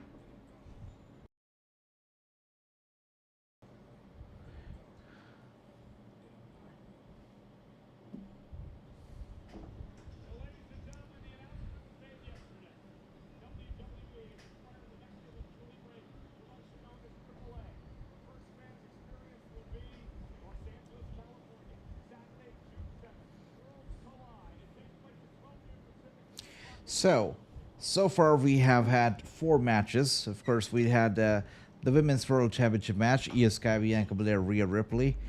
Of course, won by Io Sky. Then we had the Intercontinental Championship match, of course, won by Dominic Mysterio. Then we had the Damian Priest versus Drew McIntyre street fight, of course, won by Drew McIntyre. And then we had the Randy Orton versus Joe Hendry match, which leaves us with just 3 more matches now. We are left with AJ Styles versus Logan Paul. It's going to be a great match. We are left with the women's tag team title match, which Lyra, we don't know who her mystery opponent is going to be. My guess, and the rumor out there is it's got to be Becky, but let's see. And then we're left with the main event, the match that everybody is looking forward to, Cody Rhodes versus John Cena. So that's what we're left with right now. Filler match. Andrew, you're right about that, brother. It was just a filler. It's just a filler. Yep. Oh, wow. Is that right, Anil?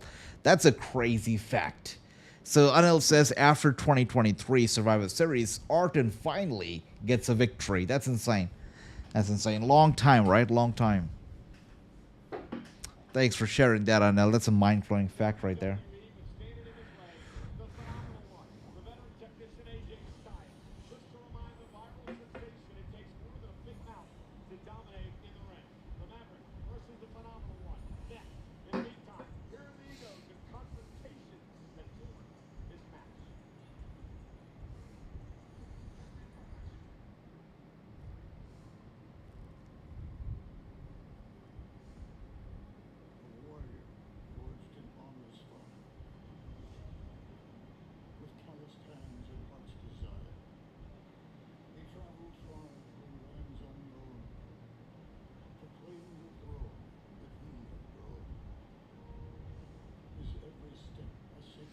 So I think we already know that this match is going to be a banger, right? AJ Styles versus Logan Paul.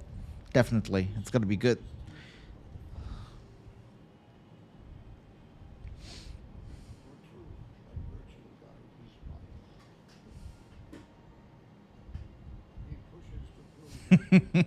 You think somebody's going to show up in a prime bottle? Okay, that's funny. That's funny. KSI, Speed, or somebody else. Somebody else, maybe. Let's see.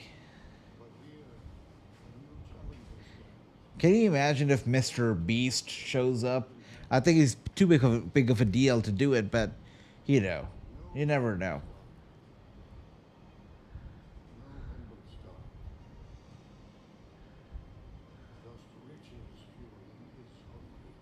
What if Jake Paul does? Do you guys know that Logan Paul these days has his own reality show? I think it's called Paul Americans or something like that. It features him, his wife, his brother, Jake Paul, and his girlfriend or wife, whatever that is. But yeah, so it's interesting. These people really have made it, right? They've made it big. On Max, yes, that's right, on HBO Max, you're right, Ricky. Have you watched any of these episodes? The one thing about Logan Paul is that, love it or hate him, you cannot deny the fact that he's good in the ring. He's a gifted athlete, and he's a good wrestler. He knows how to work a crowd.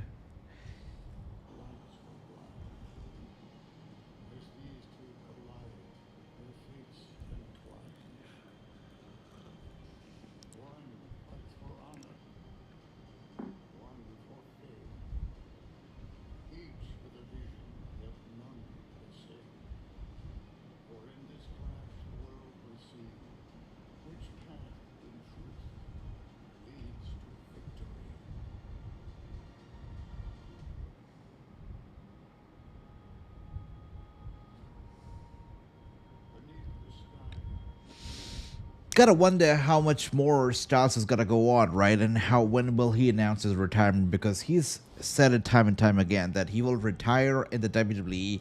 This is his home. This is where he's gonna retire, and he's also mentioned that he will retire eventually. But gotta wonder when, right? Gotta wonder when, because he's not active as much, doesn't wrestle full time, So I really wonder sometimes when is he gonna announce it, because I think it's almost around the corner, the retirement of AJ Styles. We got Ricky saying, nope, I watch on during picture by picture on TBS and TNT. Okay, that's nice. That's nice. I appreciate you saying that, brother Ricky. All right, and here we are now with Logan Paul. Nice.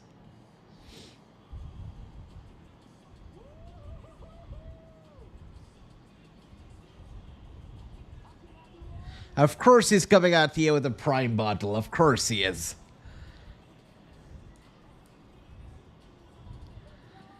And the VIP section fans. Finally, somebody acknowledged, a wrestler acknowledged them during their entrance, right?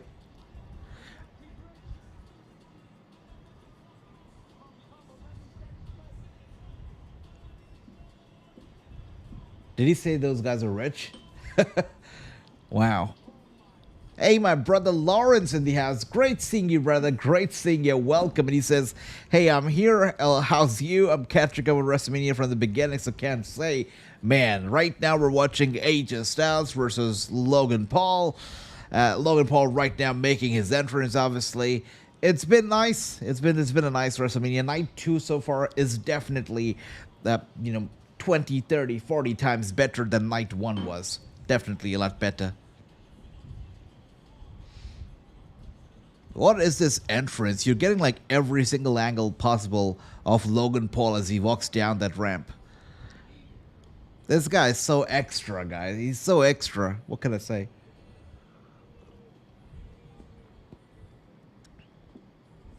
You're getting like all angles of Logan Paul. Okay.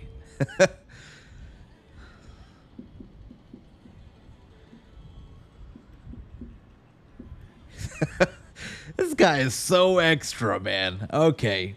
Let's see. AJ Styles, the phenomenal one, better get the victory. I hope so, too. I hope so, too. I like this match. I like the idea of this match. Two great athletes going at it. It's great. But... Logan Paul once again. He grabbed the drone, yeah? He grabbed the drone.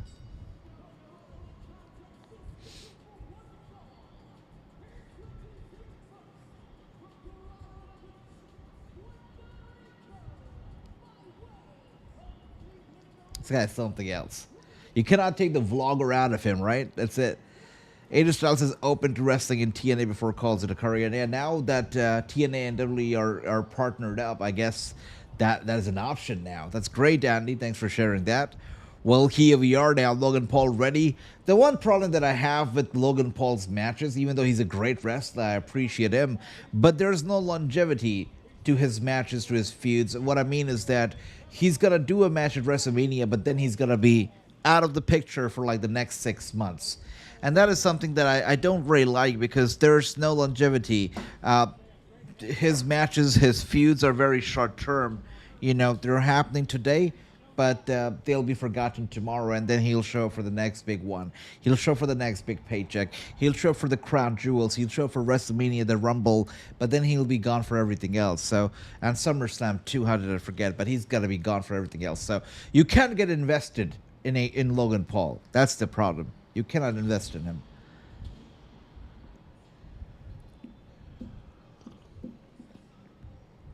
I 100% agree. Anil, I totally agree, brother. AJ, I absolutely love seeing AJ Styles live many times in TNA. Really.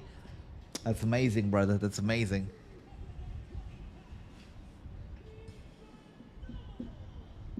So you used to go to TNA events live, yeah?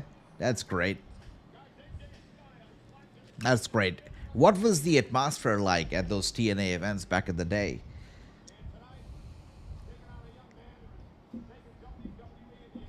And here we are now. AJ Styles. Speaking of TNA, it's a damn shame that I know that, Karrion Kross and Scarlett Bordeaux, during our interview, I asked Karrion explicitly. I asked him if he would ever go back to TNA, and he said, no, we will never go back to TNA. So he spoke on behalf of his wife and himself. Didn't really provide an explanation to why exactly, but said he will never go back to TNA. But if you look back at TNA, TNA actually gave Scarlett, at least Scarlett, they gave her a lot more TV time than WWE has ever done. WWE has underutilized Scarlett and Karrion both. Well, Karrion, he sucks. But Scarlett, they have severely underutilized Scarlett. Scarlett is capable of so much. But I guess Karrion, it's, what can I say? Anyways, let's see. We got AJ Styles looking good, by the way. Love the fit, love the outfit here tonight. Love the white and the blue. I love it. Love it.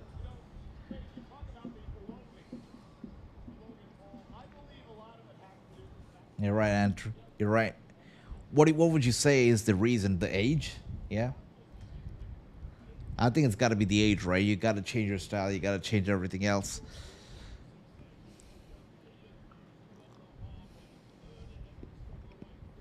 That's hilarious. Look at that signboard over there. Oh, I love the fan for carrying that sign. It says Prime makes me gag. And I'm pretty sure Logan Paul does not want to acknowledge that sign. But that is so funny. I love it. I love that. Prime makes me gag. It is so funny. Great seeing you, Venom. Welcome. And here we are now. They lock it up. They lock it up. And they're fighting. Let's see who gets the upper hand over here in this chain wrestling. We got AJ Styles now. Oh my goodness. Logan Paul very quickly turns him around, gets him in that corner. Well, Logan Paul overpowering AJ Styles in the first get-go over here in this match. Early on in the match, Logan Paul seems like he's got the upper hand. Ricky says, me too. I don't think I think it's WWE holding him back, making them work perhaps safer on the end. Yeah, definitely. They do make them work safer. 100%. You're right. You know, Daniel Bryan, Brian Danielson also talked about it. Edge talked about it. So that's a fact that they do, you know, care a lot about the safety, I guess, what you can say. You're right. And here we are now. Logan Paul dominating the early part of this match, but AJ Styles now trying to overpower him, lifting up off his feet. Irish whip to the ropes. Nice dodge once again. Logan Paul holding back though. Grabs onto the ropes. He will not be toyed around by AJ Styles. Now, tossing Styles over to the apron, but Styles able to get back in very quickly. Irish whip reversed by Logan Paul. Shoulder tackle to Paul. AJ Styles trying to get back in on the match over here. There you go. Irish whip. Nice dodge. Drop kick from AJ. And Logan goes down. That was a nice drop kick as well. We got Andrew saying, just like Penta and Phoenix, not the same in WWE and as other companies. Well, we've seen them do some crazy shit in AEW, right? We have. Especially Penta. Like I've seen him doing some crazy stuff in AEW. He's just getting started here. I hope that they don't try to, you know, hold him back. I hope not, but you know, you're right about that. I feel like they will eventually hold him back. You know, we'll get to know exactly when he gets involved in like a TLC match or a ladder match, because that is like their forte. So let's see, and here we are now, or some kind of a hardcore match, right? And here we are now. AJ Styles running over to Logan Paul. Oh dear, squashing him over there. Knees straight to the face, and Logan Paul goes down. Poor guy was trapped in the apron, but here he is now. By the way, everybody who's watching this for the first time ever, who's new to the channel, welcome to the channel. I hope you're enjoying WrestleMania, and don't be shy. Join the chat, join the conversation, let's talk.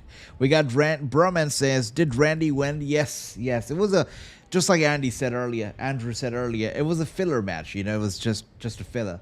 So Orton won, but the best part about it was that when Orton won with that RKO, you know, he helped Joe Hendry back to his feet, shook his hands, you know, gave him credit. And when Joe Hendry was about to head to the back, Orton, once again, gave him an RKO. That was beautiful. And then he mocked Joe Hendry by doing his very funny and, you know, his signature spin to the camera. That was great. So Orton had some fun after the match. Let's see, we got Andrew saying Randy Orton won twice. He won twice. Yeah, that's right.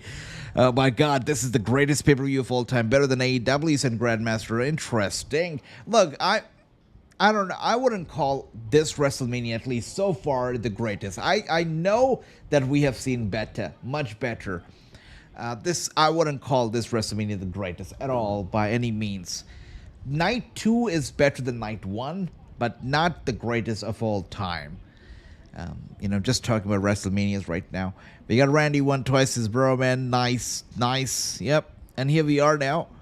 And the poor AJ Styles, by the way, is down ringside. After being pushed to the ring post, his head bouncing off the ring post, he is now down on the ringside, guys. Logan Paul catching a breather. He's smiling. He realizes that he once again is in the driver's wheel. He's got. Yep. Flying to the outside once again on AJ Styles, taking him out. Be careful, guy talks about AEW. Wow. Now, James is not here right now, so that's okay. That's okay, Ricky. Don't tell him, though. And Logan Paul now right behind AJ Styles, grabs him by the hair, and now sending him headfirst into the table, the commentator's desk. And once again, by the way, welcome to everybody who's new to the channel, and also my brothers, of course, the family. But if you're new to the channel, make sure to hit the subscribe button if you'd like to, and also join the conversation. Let's talk some WrestleMania and let us know how you're feeling about night 2. Do you find it better than night 1, or is it still the same? Let me know. And once again, Logan Paul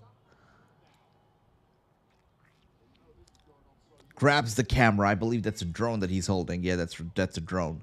There you go. He grabbed the drone and he said, "Fly." And the drone went flying just like that. And now Logan Paul using the apron. Is he trying to choke AJ Styles? That's crazy.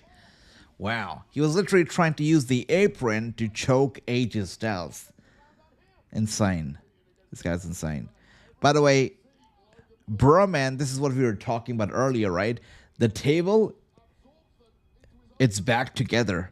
It's been put back together. It's great. It looks like nothing happened to it ever, you know. It's put back together. I definitely like these tables a lot better than the previous ones. Yeah.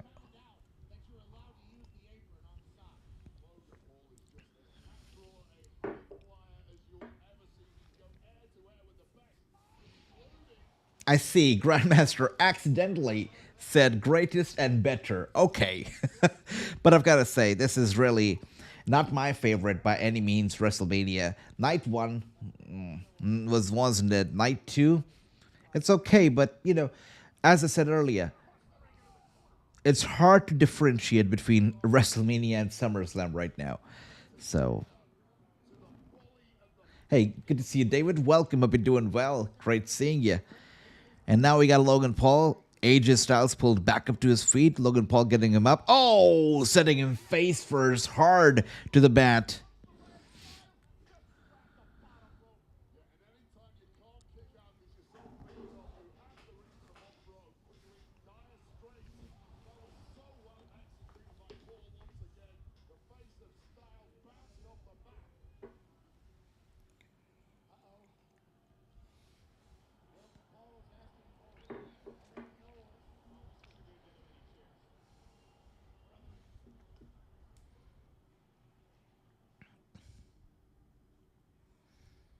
All right, Logan Paul now, Irish whip to AJ Styles and a boot to the face. The lack of respect that Logan is showing towards AJ Styles is crazy. It's crazy. Oh, wow. You know, one of the matches that a lot of people actually wanted to see from AJ Styles was AJ Styles versus Shawn Michaels. That's a match that a lot of people had been dreaming about, but it never happened because obviously Shawn Michaels was retired, quote unquote retired. But it's terrible, you know, because he couldn't do a match against AJ Styles, but he could do a match at Crown Jewel for Saudi Arabia. Insane. Money talks, right? Money talks at the end of the day. And here we are now. Running over to Logan Paul. Logan Paul one more time with the boot to the face of AJ Styles. Beautiful moonsault, by the way, from the second rope. Going for the cover on AJ Styles. AJ Styles for the kick out. If AJ loses this, then does he leave his shoes in the ring? That's what I was thinking as well, right? I mean, a win for Logan Paul means nothing. But AJ losing this match would mean a lot for AJ Styles, right? Would mean a lot for AJ Styles. Because for Logan Paul, it doesn't matter if he defeats AJ or John Cena or Roman Reigns or anybody. It doesn't matter who. But if he's going to be gone for the next 5 months, nobody's going to care. It's going to be history. He's going to forget about it himself. So, you know, he's got to be more regular if he really wants to, leave an impact. Because he comes out here, his matches to me right now at this point, they seem like an exhibition match than anything else, really.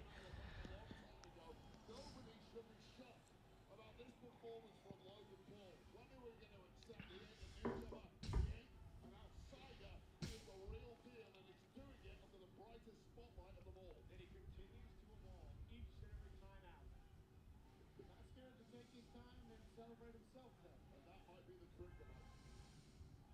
Biggest stages, all the shine. AJ Styles stops himself. AJ now picking up the intensity. Logan Paul doesn't realize that Styles did not go into the corner. And he will now. As AJ Wow, clothesline right there from AJ Styles to Logan Paul once, twice. Logan Paul in some trouble. He was too busy showboarding, showing off, talking to the fans.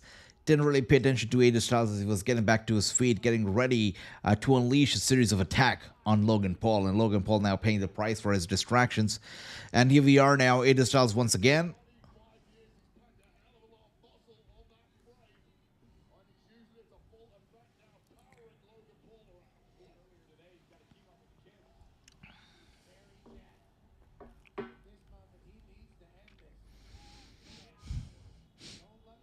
So we are done with about 2 hours and 15 minutes of WrestleMania. And after this match, we've only got 2 more matches to go. Of course, one is the women's tag team title match. That's Liv Morgan and Raquel Rodriguez versus Lyra and most likely Becky Lynch. That's a mystery opponent, but I think it's Becky Lynch. And then you got John Cena versus Cody Rhodes. So it's only 2 more matches to go, but you also got 2 more hours to go. So it's interesting. Maybe there's something else coming as well. Maybe some fillers or something. Let's see.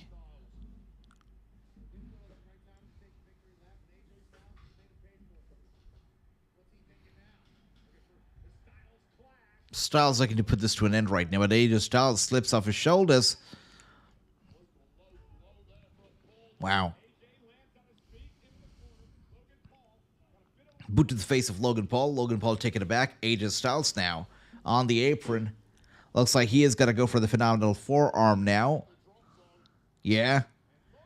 Oh, Logan Paul, though, grabs him from the top rope. Up on his shoulders. Logan Paul. Beautiful senton right there. And a springboard from Logan Paul goes for the cover on AJ Styles. That cannot be it. Come on. Yeah, AJ Styles is not going to lose so easily. Since Dominic won, does that mean Liv loses? I wonder. Look, if Becky Lynch is actually Lyra's partner, the mystery partner, then for sure Liv's losing, because Becky's not losing her first match on her return. Then for sure Liv's gonna lose, which is terrible.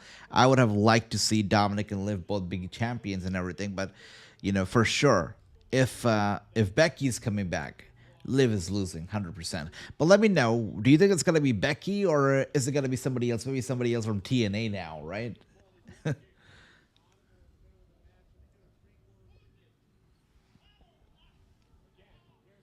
Wow, elbow strike, by the way, to Logan Paul, straight in the face, getting him off the second rope here. And Logan Paul, though, comes right back to AJ Styles, hits him in the back with a severe punch. AJ Styles now with an elbow strike once again to Logan Paul. Ricky says it's gonna be Becky. Seems like it. And Styles, it seemed like he was trying to go for a Styles clash, but Logan Paul just would not let him, because look at the way he's holding onto the second rope so tightly. Now Styles gets him on the other side of the ropes on the apron at the moment, and Logan Paul grabs Styles by the head, sends him headfirst into the ring post. Styles taking it back, goes back to the mat over here. Logan Paul gets in very quickly, clothesline, goes for the cover, but of course AJ Styles has got to kick out. Yeah, he kicks out.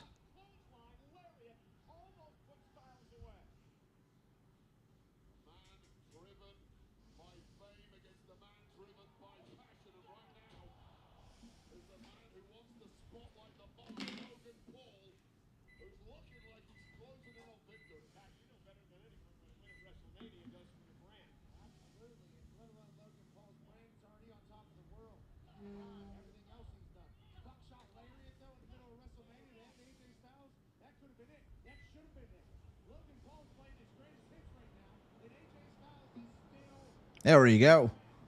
Logan Paul, come on. Not the brass knuckles. I got a feeling that he's going to bring them into the equation here. Doesn't have them on right now, but I got a feeling about it. Anyways, he's got to go for a punch, but AJ Styles counters.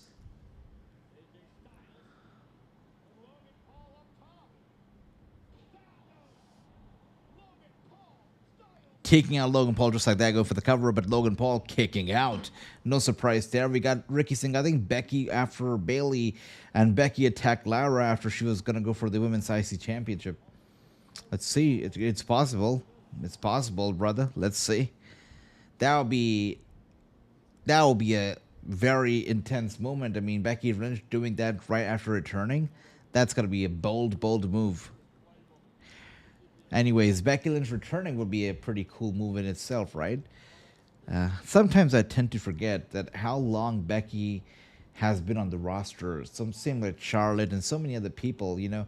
It feels like it's all just so fresh and so nice, right? But if you look back at it, Becky has been around for so long as well. And here we are now. Styles was going to go for the big one, but Logan Paul had his knees up just in time. Of course, hitting AJ Styles' ribs as he landed on them. And now Logan Paul mocking AJ Styles, going for the Styles Clash. That's an insult to injury. Wow. And Styles Clash delivered from Logan Paul. AJ no-sells it. He no-sells it. And now he's got to deliver it to him the real Styles Clash. What an impact.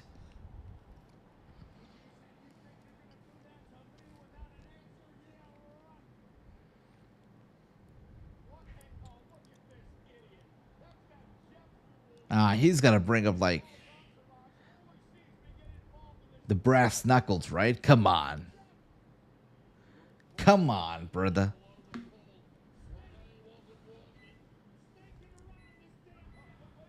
Wait, who is that? Oh, at least Karrion Kross gets to be at WrestleMania, right? Good for him. Good for him. Not good enough to get a WrestleMania match, but at least an appearance, right? And Karrion Kross comes in here to save AJ Styles. Isn't that nice? Isn't that nice?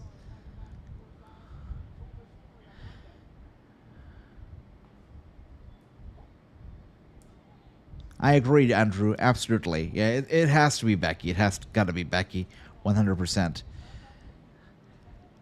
I'm not sure why is Karrion sticking up to AJ Styles right now. Actually sucking up to him. Hey, good stuff, AJ. Did the right thing. Threw the brass knuckles away. Slapped Karrion in the face as he deserves to be slapped. Pretty sure Logan Paul is going to take advantage of the distraction. Elbow strike to Logan Paul, and he's got to go for the phenomenal forearm. Is AJ going to win the match? Yeah, I don't think so. I think it's going to be Logan Paul instead, guys. Logan Paul now. It's got to be Paul. Paul's going to win the match. Yeah, it's got to be Paul. AJ's losing this match. And that's going to start the feud between himself and Karrion. There you go. Terrible decision, but you can thank Karrion Kross for that. Now that AJ has lost this match, he's going to start a feud with Karrion Kross that nobody cares about, but it's going to happen anyways. Logan Paul is victorious, which means that now he's going to fade away into whatever else he does, and he's going to return at SummerSlam. I'm sorry, at SummerSlam, yeah. And this is the one thing I hate about Logan Paul, right? He'll show up for the big events, for the big matches, for the Saudi Arabia shows, but everything else, he's off. He's not here. He's not around. That's right. That's right, Ricky. Cross versus AJ at Backlash is going to happen. Not my boy, Ricky. Yes, I interviewed him, but he's certainly not my boy. I don't support Karrion Kross or his hairstyles or anything else he does. Not my boy. All right, with that being said, guys, we are done with the third last match of the night. Still to come, 2 more matches. The women's tag team title match. And, of course, John Cena versus Cody Rhodes for the championship. 2 matches yet to go. 2 matches and 2 hours left. Interesting.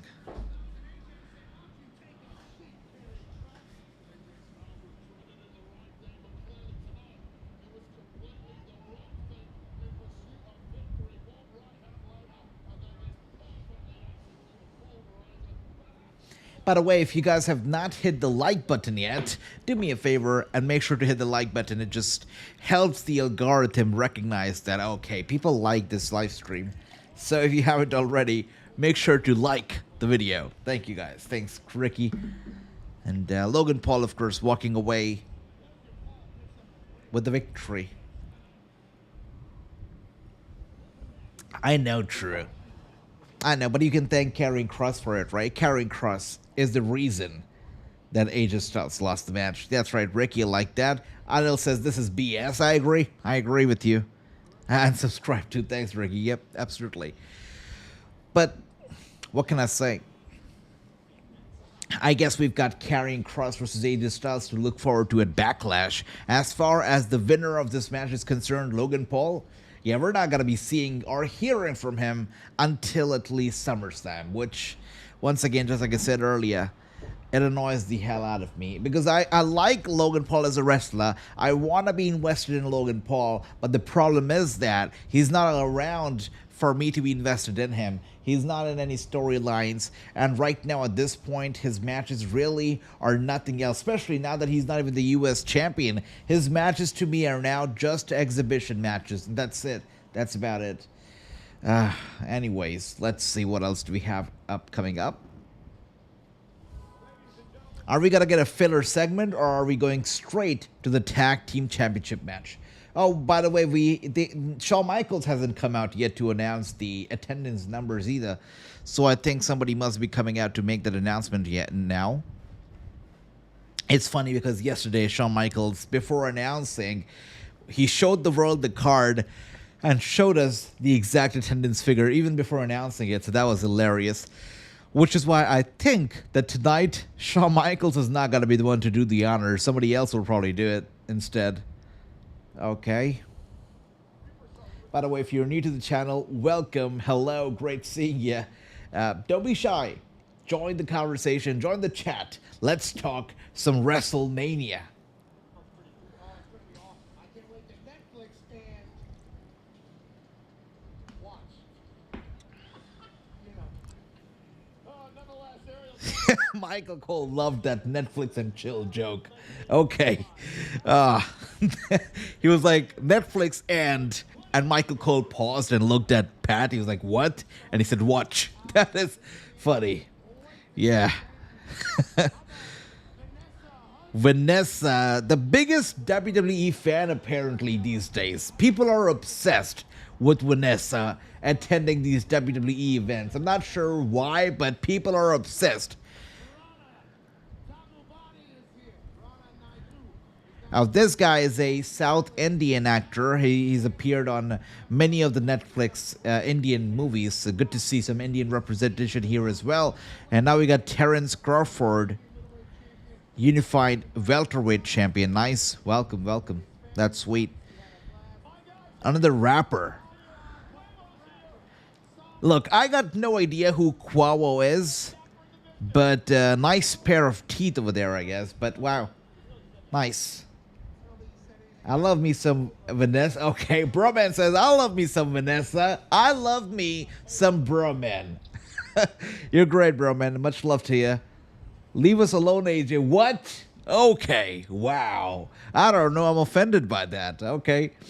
She was shocked Roman lost last night. Yeah, I know, Ricky. I know. Vanessa, she's beautiful and she loves Roman. But the obsession over Vanessa attending these shows is crazy. I mean, nobody obsesses over me attending wrestling shows or doing watch alongs, but people obsess about Vanessa attending these shows. Okay. Okay. Oh, he's from the group, the Migos. Nice. I got no idea about the group. There's a lot about, it's dawning upon me now that the hip-hop culture and the rap culture has grown so much that I'm just out of the loop because, I don't know 80% of the rappers apparently. It's crazy. Yeah, and here we are now. Raquel Rodriguez coming out. She looks happy. She's smiling. Okay, she looks good. And there she is.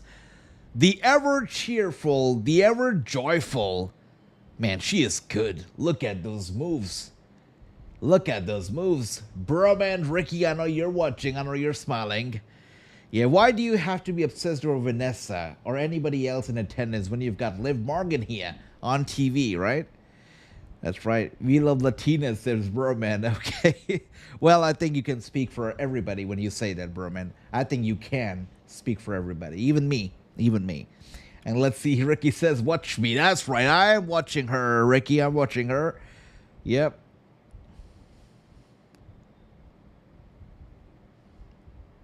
Now we're getting a bit too ahead of ourselves, Ricky. Your girlfriend and wife as well? Now that's something. That's something. Now, but Liv Morgan is great. The rise of Liv Morgan over the past couple years has been astronomical. I mean, if you look back at those Riot Squad days when she used to come out with the blue tongue and everything, I was like so annoyed. I used to find her so annoying. I hated it. I hated the Riot Squad. Didn't like it. But the rise has been astronomical. She had been hiding. She had been keeping so much of her personality a secret, really, right? I mean, she's got a great personality, great charisma, the X Factor, the everything, and I just never knew. But this version of Liv Morgan is the best, and I love the fact that she isn't hesitant to go out there and, you know, just be herself. It's great.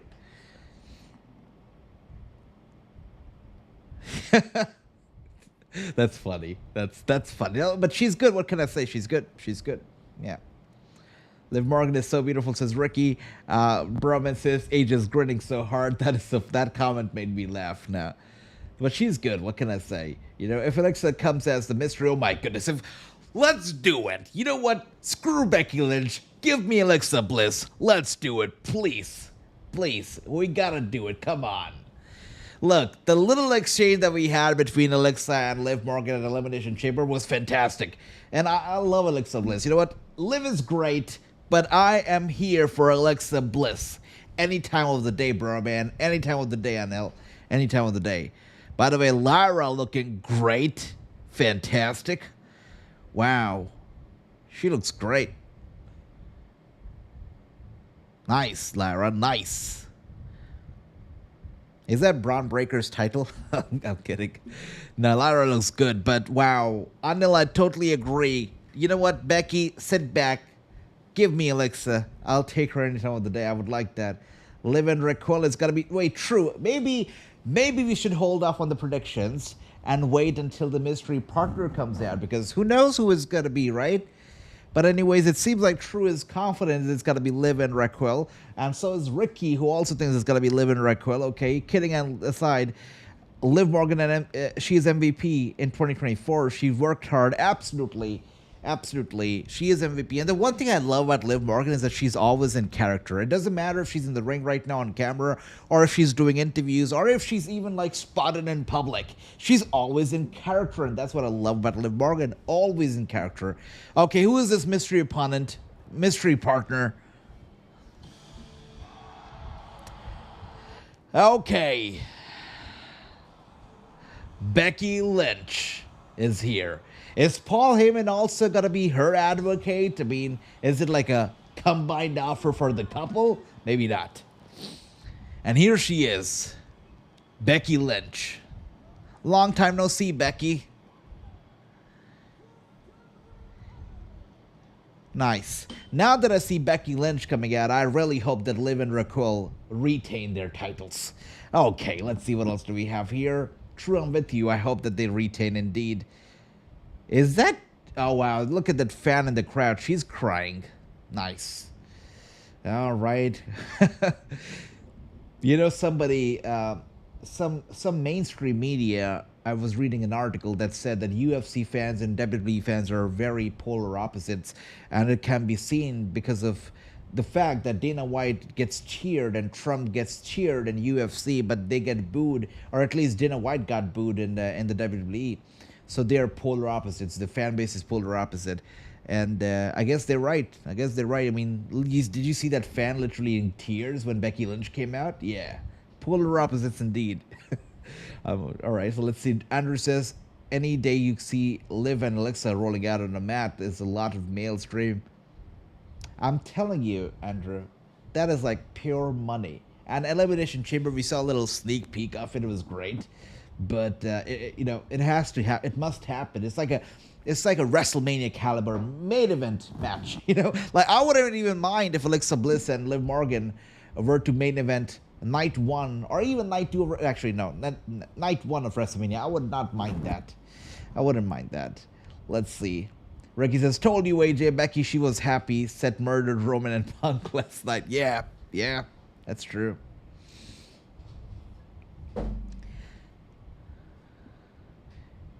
Wow.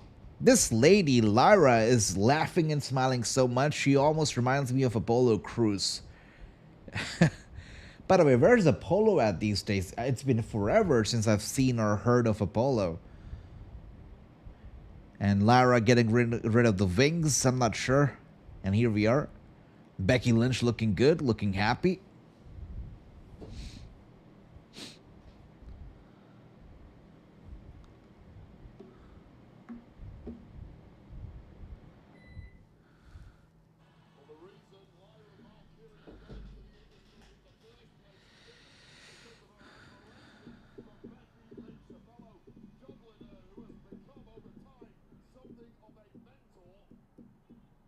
Exactly, you're right about that. So because Tatum, Paxley, and Gigi, they won the number one contenders match last night on the WrestleMania pre-show, they are entitled to a championship match this Tuesday in NXT. So whoever wins tonight is going to go to NXT this Tuesday to defend those titles again. That's right. But you know what? My prediction, True's prediction is my prediction. I'm hoping and I really think that Liv Morgan is going to retain the title tonight. Look, Lyra is already a champion. She already has one title. Becky Lynch is already Becky Lynch. So, you know what? It's okay. But we need Raquel and Liv Morgan to retain. Like, they should not drop the title tonight. And here we are, Raquel now grabbing Becky Lynch by the hair. Becky Lynch with a elbow strike to Raquel, getting away. Oh my goodness, that was a little bit sloppy, but that's okay. Sweet landing anyways to the mat. And here we are now, Raquel trying to overpower Becky, and she does it just like that. And the tag has been made now. Lyra tags herself in. I don't think that Raquel really realizes it until now. But here we are, a series of kicks here between Lyra and Raquel.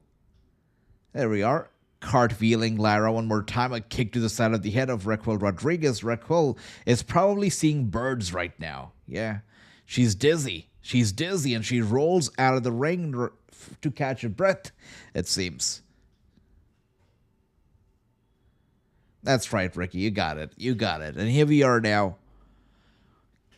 Poor Raquel Rodriguez. Poor lady. Poor lady, you gotta say. Yeah, Andrew says they're gonna retain. I hope so too. I really hope that Liv and Raquel retain. What do you think about Becky Lynch, guys? Do you think she's back full time, or is it only like a one night thing and she's gonna go back home being a mommy once again? What do you feel? And a kick to the gut. Lyra is down. Raquel goes for the cover. It's a 1, it's a 2, and a kick out very quickly.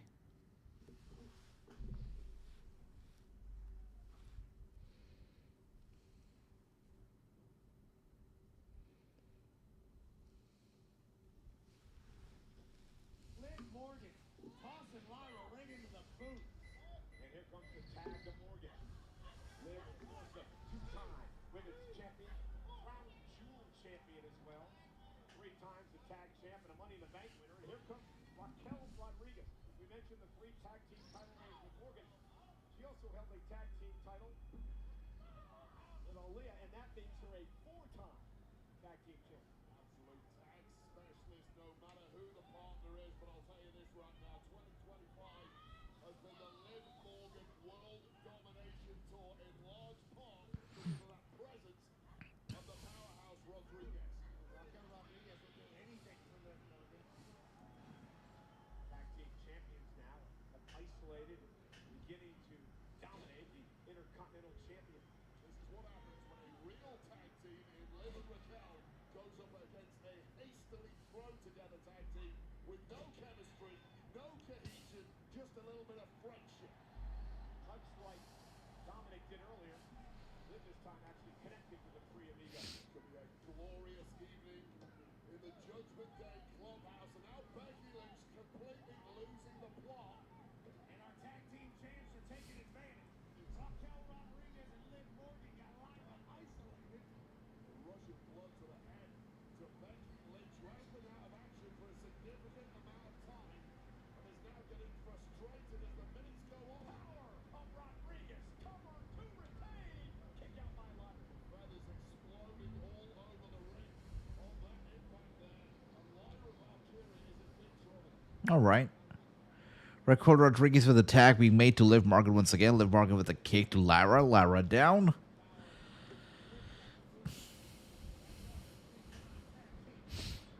Guys, how are we feeling? We are just minutes away, by the way, from the main event. John Cena versus Cody Rhodes. How are we feeling? Are we excited? Because I know WrestleMania 40 last year, we were quite excited about Roman versus Cody, right? The finisher story thing. It was quite exciting. Do you feel as excited about heel Cena taking on Cody Rhodes? Let me know. By the way, my chair has gone down again.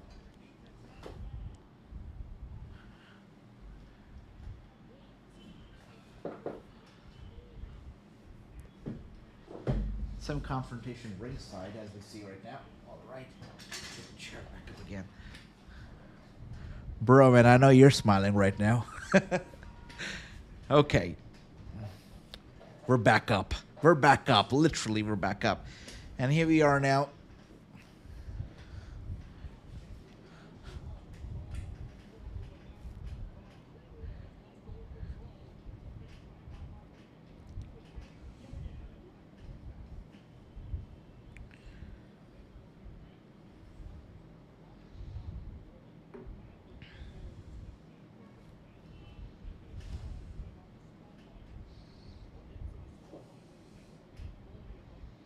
All right, Irish whip right here to Lyra. Lyra now with a kick to Liv Morgan.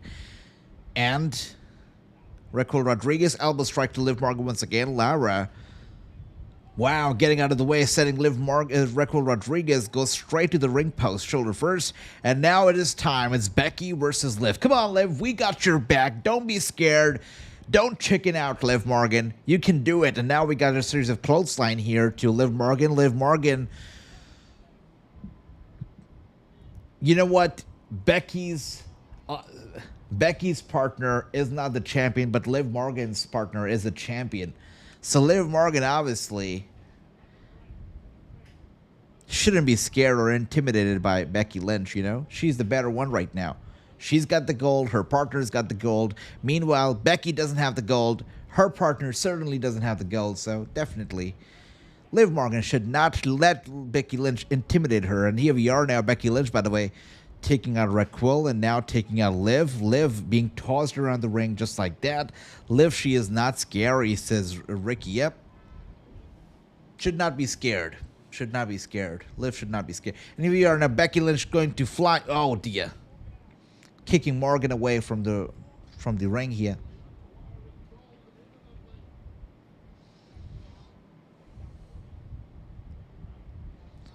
Once again, sending Liv Morgan back into the ring. I think Liv Morgan... Oh, dear. Liv Morgan is being woman-handled by Becky at the moment, guys. It's crazy. Now the armbar has been locked in. Liv gets the shoulders down, but Becky kicking out at just a 1. Disarmer logged in. Tight. Now Raquel really needs to come in here. There she is. Good stuff. Now a kick to the side of the head of Becky Lynch. Becky Lynch taking it back. Raquel now. Oh, I love that boot to the face of Lyra. Lyra was on the apron. That was a great boot to the face. And now Becky Lynch sending Raquel Rodriguez outside of the ring. Liv Morgan, though, right behind her. Becky. The Oblivion. Good stuff. Goes for the cover. Lyra coming in here. Come on. Come on, I thought the match was over there, but come on. I think it's for certain, though, that Liv Morgan is going to win. It's almost a guarantee.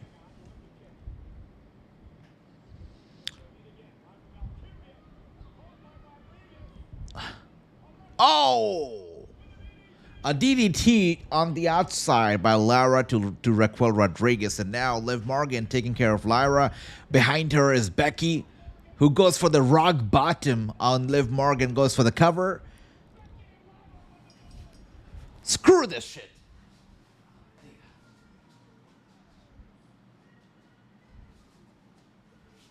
Screw this crap. You've got to be kidding me. Stop pandering to Seth Rollins and family. Come on. Come on. Screw this crap. You serious right now? She really pinned Liv Morgan clean? Screw this shit, really.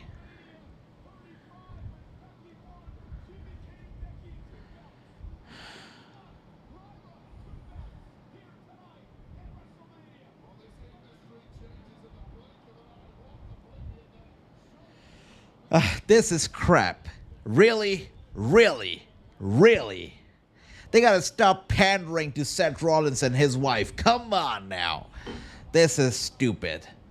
She comes back, and on night one of her return, she wants a gold. Okay, Becky Lynch. Alright. If it makes her happy, I guess. But Becky Lynch is a new champion. Come on. And Lyra is now a double title holder. Okay.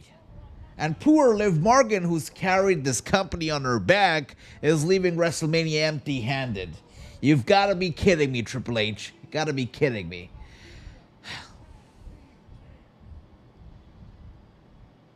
Yeah, I blame you, Ricky. I know you were happy that Becky came back. I blame you. All right, just kidding. But here we are now. Commercial break.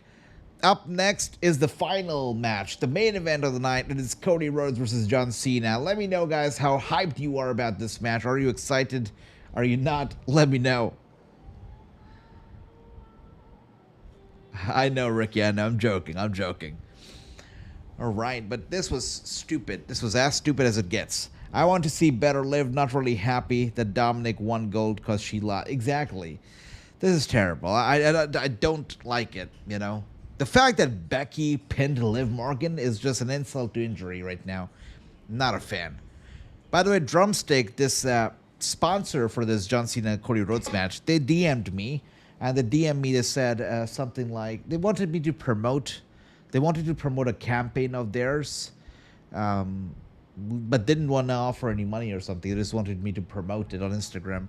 So I did an Uno reverse. I said, okay, let's do it together. You promote me, I promote you. And they never got back. So I'm like, okay, Drumsticks. All right. Everybody wants the stuff for free these days, even big-ass corporations like Drumsticks, whatever that is, though. All right, let's see. My brother Ricky says, now Becky and Lyra are winning this match on Tuesday on NXT. Good luck, Gigi and Tap. Yeah, but seems like they're gonna retain this Tuesday as well, brother. I don't think that Gigi or Paxley are gonna win. Let's see.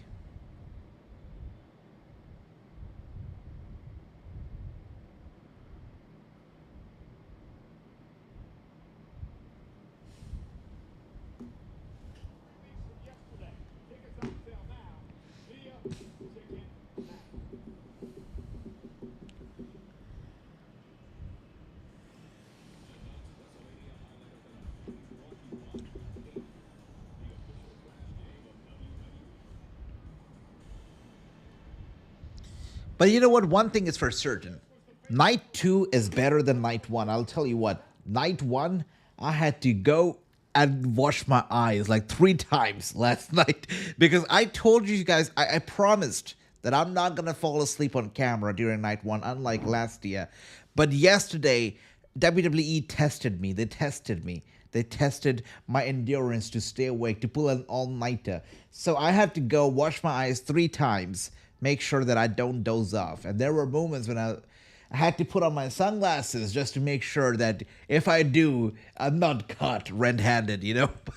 But I was okay. I had to wash my eyes 3 times though. But tonight, not even once, we're going strong, which means that tonight is obviously a lot more interesting than last night was. Last night got boring quick. Yeah. Yep. All right. Getting some highlights from a courtesy of Aviator. Okay. You know what? I'm kind of glad that Dominic won. Dominic as a champion. It's gonna be good. Should be good. This could be the start of the Dominic era, right?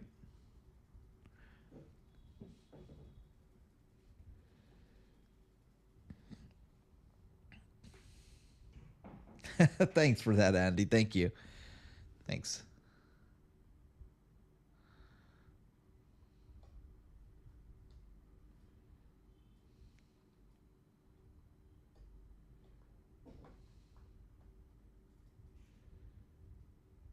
This American air base in Japan, I like how they're like all dressed up in uniforms, and some of them were actually on top of the jet, and they're all watching WrestleMania. That's cool. That's cool. All right, we've got good no WrestleMania Backlash. I know. WrestleMania Backlash just sounds as absurd as WrestleMania SmackDown. You're right about that. Andy, thank you once again for making me feel better. Oh, wait, Stone Cold Steve Austin?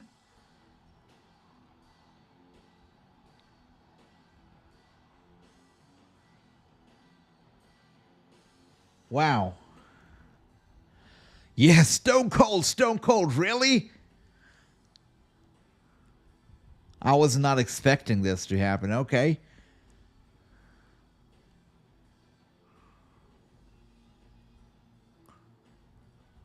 Did they accidentally play his music? Like, where is Stone Cold? Oh, there he is. There you go. He's got the ATV and everything. That's cool. Hell yeah, Stone Cold. Hell yeah. The aura of this guy is unmatched. It's unmatched. It's great to see Stone Cold here. Hell yeah. The way he's just driving his ATV around, right, is so good.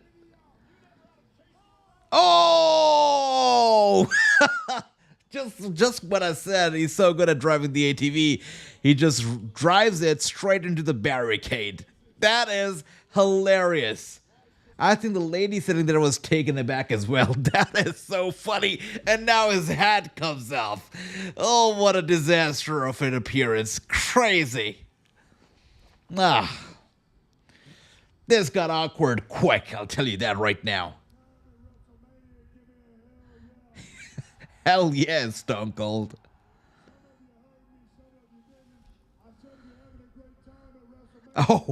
Oh, this guy pulled a Shawn Michaels. He also held up the card. Basically, he's here for the attendance figures. That is...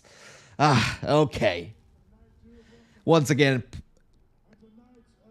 62,203. I almost read it right.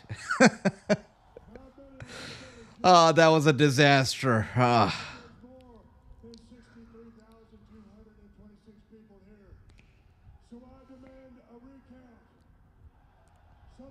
when you want a job done right, you got to do that job yourself.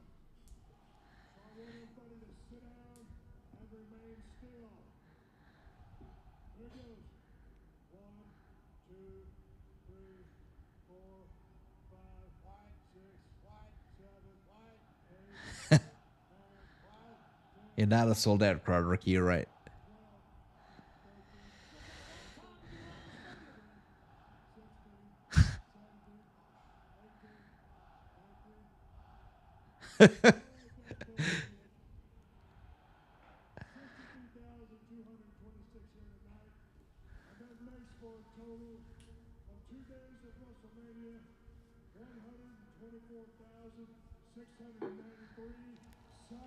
You know what? They should have sent the Steiner out here to do the announcement of the attendance figure, because I would have loved to see some Steiner math going on here as he announced WrestleMania's attendance figure. Yeah, Scott Steiner should be here making that announcement, not Stone Cold. By the way, Stone Cold, somebody needs to check this guy's driver license, if he's even allowed to drive, because, you know, after crashing that ATV into that barricade and nearly into the women, I mean, yeah, somebody needs to revoke this guy's driving license. Yeah, for certain.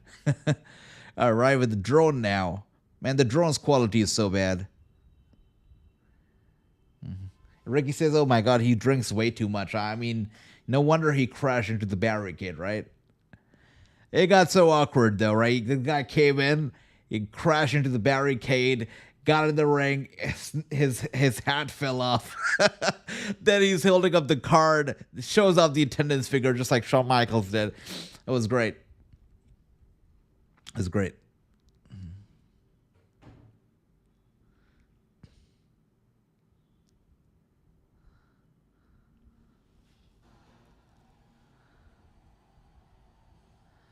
It seems like the woman was hurt. Like you can see the person over there is still checking on the woman, making sure she's okay. Wow. Stone Cold. I think he's also gonna go check on them. Yeah. Stone Cold had to make sure to just get a word out there, right? That was crazy. Poor guy wanted to ride his ATV back there, but he could not. You know, he drank way too much, obviously. Pretty sure he had a few drinks before coming out here as well. But yeah, that's why they say don't drink and drive, even if it's an ATV, and even if you're Stone Cold Steve Austin, don't drink and drive, guys. That's not just a walk. That's a walk of shame, Stone Cold.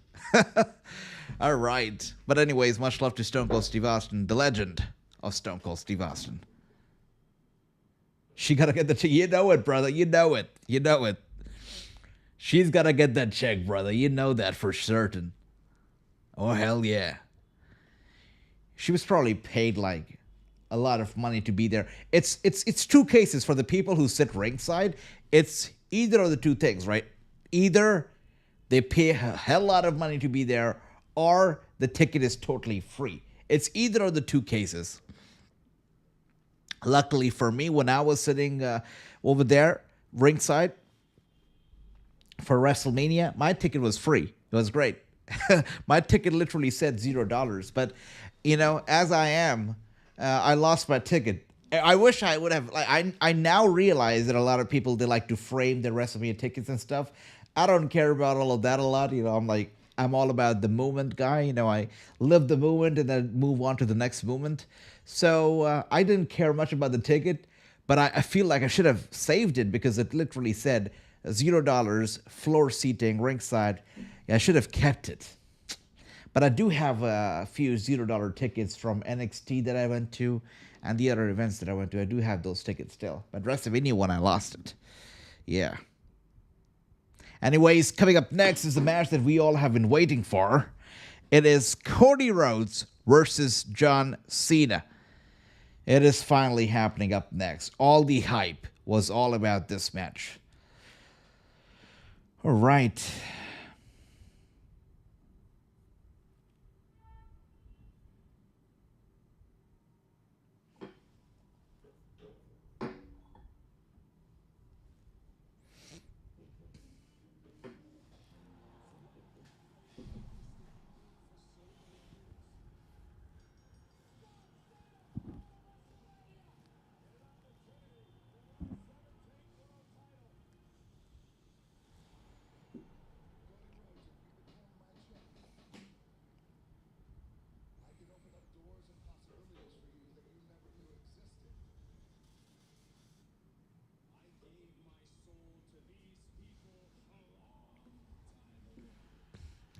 So we already know that Travis Scott is here. He's already in the building. The Rock, I think The Rock's gonna be here. But what do you think, guys? What does the majority say? Is The Rock showing up tonight, or is it not happening? Let me know. What do you guys think? I definitely feel that it's gonna happen, though. My mind says that The Rock will be here. That he will show up tonight.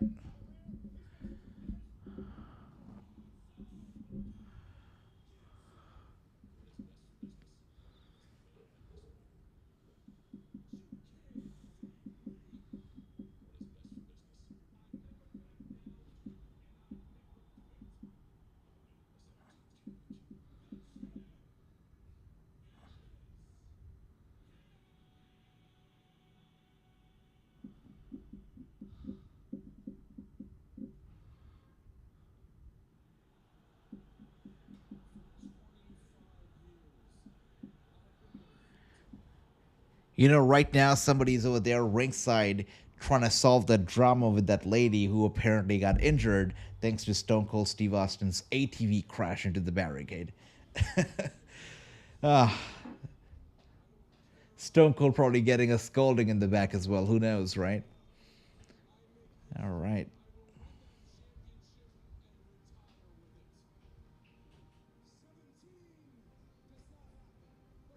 I think tonight is the night that John Cena, his plan to retire with the title, tonight is definitely the night that plan starts. And he's just going to hijack the title, it seems. Yeah.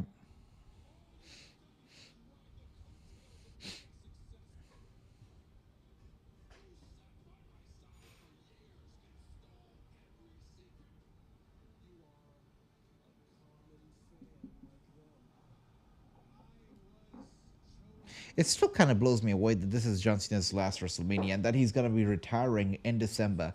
You know, to me, it would have made sense if he would have gone from this Mania to the next Mania. But no, he says this is his final one and he's going to retire in December. It's a big thing. It's a big deal. He's not even waiting until next Mania. He says this year means December. So, December. It's crazy. With that being said, guys, here we are. It is about time for Cena versus Cody, the main event. Wow. Okay, we've at least got a new presentation for John Cena. The lights have all gone out. It just says John Cena. Is Cena gonna come out the way Batista used to when he was heel? All dark, everything, and the spotlight on him? It seems like it.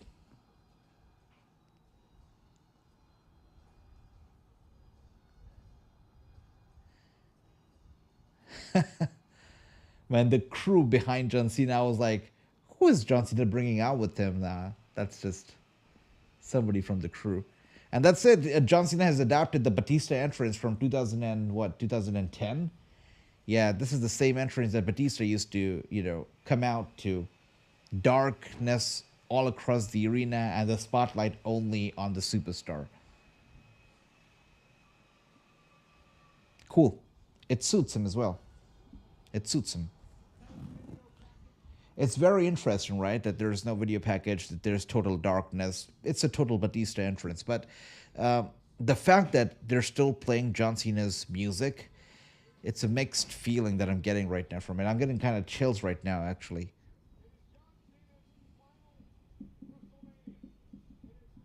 Absolutely, 100% true, 100%. John Cena wins this match. He's going to win this match, 100%. And Andy, my brother, also says that he's going to win. That's right, yeah. 100%. Cena wins.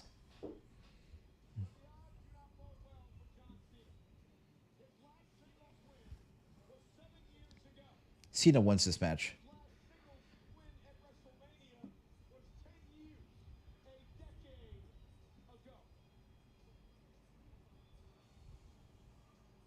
If Cena loses this match, you know, which I hope he does not, but if he loses this match, I'm going to rename my channel into I Love Cody Rhodes. That's what I'm going to rename it to. No, I hope not. I hope it doesn't come down to that. All right.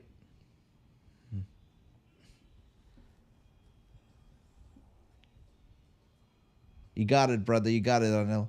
17 indeed.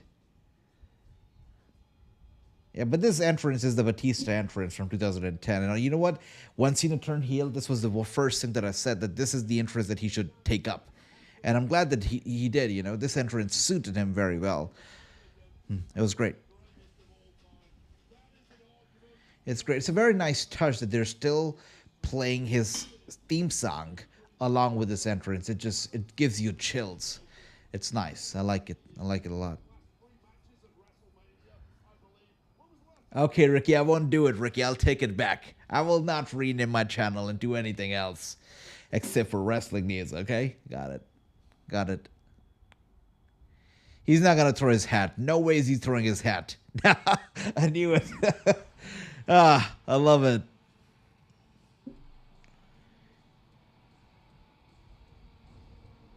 Wow, the Homelander, Cody, yeah. Cody Rhodes getting a crazy ass entrance.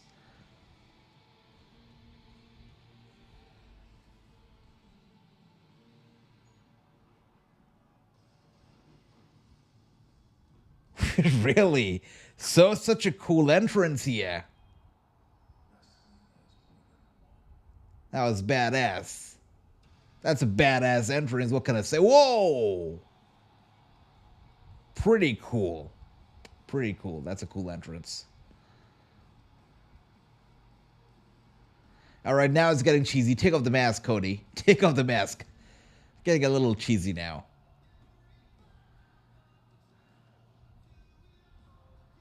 Very cool entrance, I've got to say.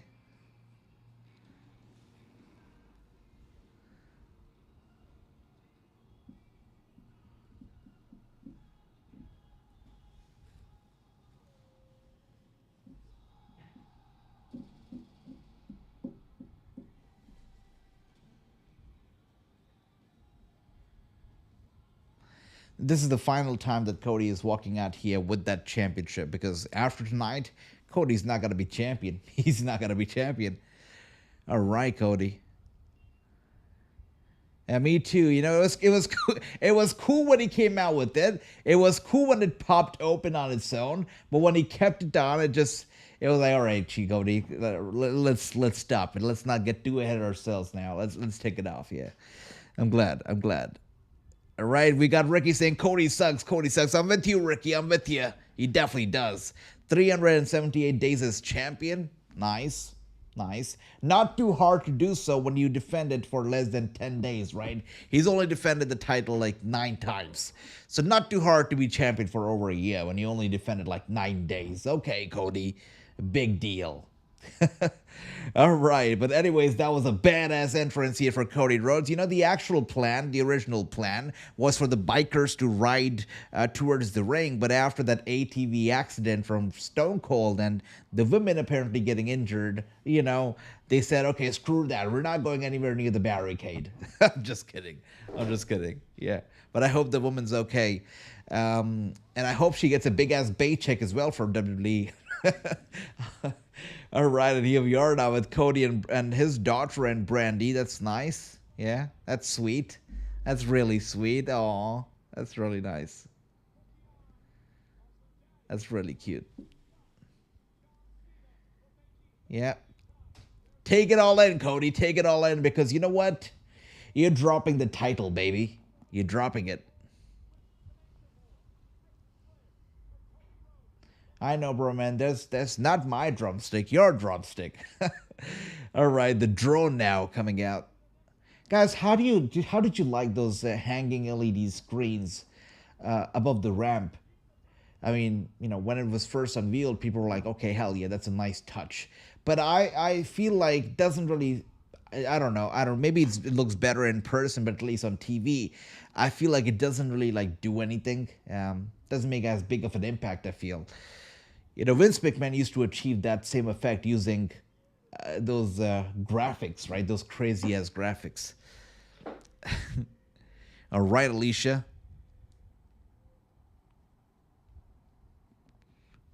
I like how Cena has his back turned towards the camera.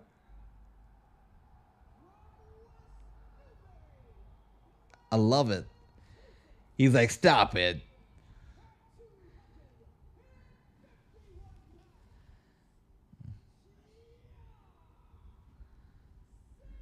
This is great. This is all like just a formality for Cena. He doesn't care. He's not going to smile. He's not going to wave. And there he is, Cody Rhodes with the strip tease. Yep.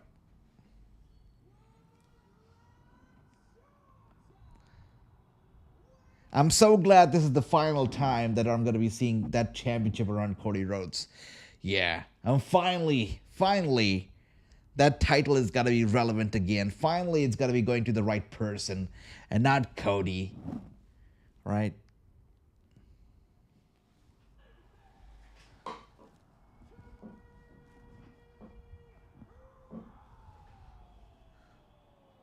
Ladies and gentlemen, I want to start my call this matchup tonight by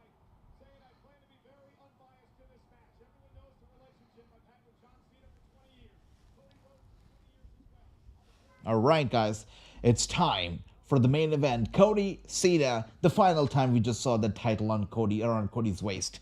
We're not going to be seeing it around Cody's waist for at least a year from now. But here we are now. Cena is focused. Let's go. Without a shadow of a doubt, the result of this match is going to look something like this. That's right. This is exactly what the result of the match is going to look like. But anyways, right now, we don't know. I mean, let's see. Let's go, Cena. Let's go, Cena. Let's do it. The referee about to ring the bell. There we go. Man, the crowd is finally the crowd is electric now. You can see finally the 60,000 people are making some noise after sleeping the entire show. They're finally up. They're up and awake. We got Nema here. Good to see you. Welcome. They say Cody to win. Wow. That's the first person who has said that Cody's going to win the match. Interesting. Welcome, by the way, to the channel. Welcome to the stream. Hope you're doing well. But you know what? I don't think so. I think it's going to be Cena. I'm here for John Cena. Let's go, Cena. That's right. Finally, the people are up on their feet and they're loud and they're electric. By the way, Cody should not be mistaken. They're not making any noise for him. They're making all the noise for Cena, right? And here we are. They're locking up now. This should be a good match. All right, headlock on John Cena. The question is John Cena going to use some dirty tactics in this match? Is he going to maybe eye poke Cody or maybe, you know, use a weapon, distract the referee? Is he going to use any of the dirty tactics? There you are. With a shoulder tackle, John Cena, he just goes to the outside, taking a moment. That's one heelish move right there. And you know what? It kind of reminds me of WrestleMania 28, Rock versus Cena. Rock actually, I think he hit him with a shoulder tackle as well. And then John Cena very quickly just slid out of the ring and he took a moment for himself. That was the only time that I saw him doing something like that at the start of the match. And I'm seeing it now as well. The only other time I've actually seen this, that John Cena slides out of the ring to get a moment, to take a moment for himself. And Cena smirking as he gets back into the ring over here. The referee says, okay, continue. Cena once again not smiling. He's raising his eyebrow. Again, Travis Scott is here in the building, so is he going to show up? Is Travis going to be here for the celebration along with The Rock? That's a question. And here we are, guys are electric, by the way. Headlock locked in on John Cena once again. Cody Rhodes seems like he's got the upper hand. We've got Archie Bong here. Good to see you. Welcome. And they say, I wish John Cena's success. Me too. And I think John Cena's going to win the match. I think he's going to win. By the way, great seeing you. Great seeing everybody. If you're new to the channel, you know, I'm so glad that you're all joining the conversation. But we are here live every single day for all the shows now. So make sure to hit the subscribe button if you'd like. And to stay connected with all things wrestling and all the live wrestling streams. And here we are now. We got John Cena. Again, no smiling, nothing like that. He's not impressed by the people making noise for him, supporting him, maybe not supporting him. Cena's unbothered, unfazed, not distracted at all. And here we are in an elbow strike to Cody Rhodes. And now he's got Cody Rhodes in a headlock, gets him down. And Cody trying to get back up.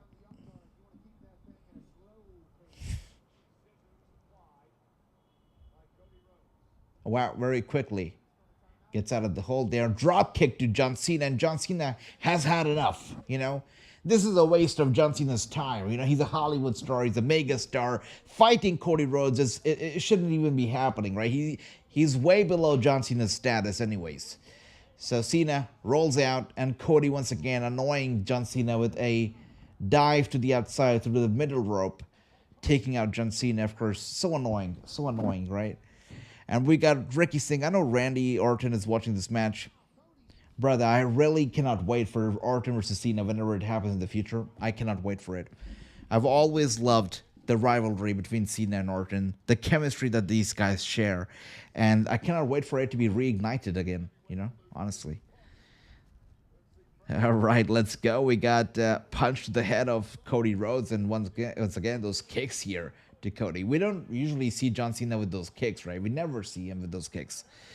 Usually he's quite a respectful opponent in the ring and wouldn't do anything to disrespect the opponent. But here we are now with those kicks to Cody.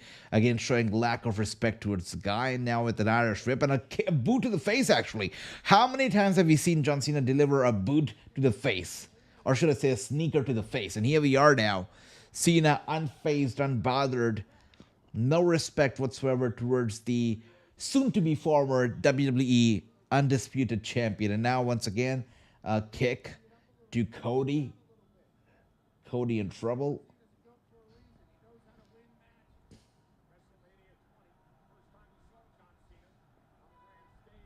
I think John Cena got distracted by the fans over there for a second, and Cody capitalized on that. Cena, though, back in control here. Just like I said, this match is a mere formality for John Cena. He doesn't have to go through this. He's too good for it anyways. But humble guy. He's a humble guy. That's why he's here.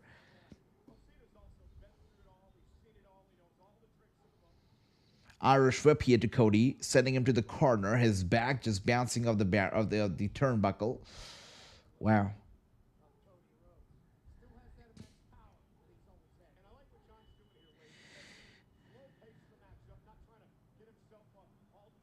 Wow.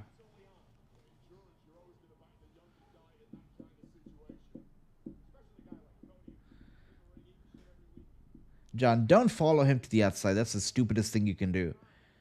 Well, I think that some things just never change, right? Cena just follows Cody to the outside. It never works out in his favor. Oh, wow. Okay. Sending him back into the ring over here. Okay, he won't give Cody any time to recover, it seems. And now, Cena with another boot to the face of Cody Rhodes. Wow. Look at that.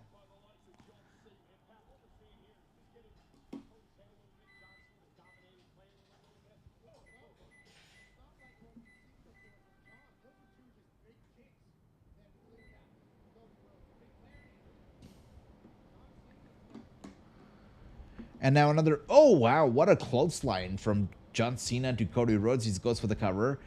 And Cody instantly with the kick out. This shows that, whatever Cena has done so far is nearly not enough to get Cody Rhodes down. Cena has to do a lot more to really win this match. A lot more.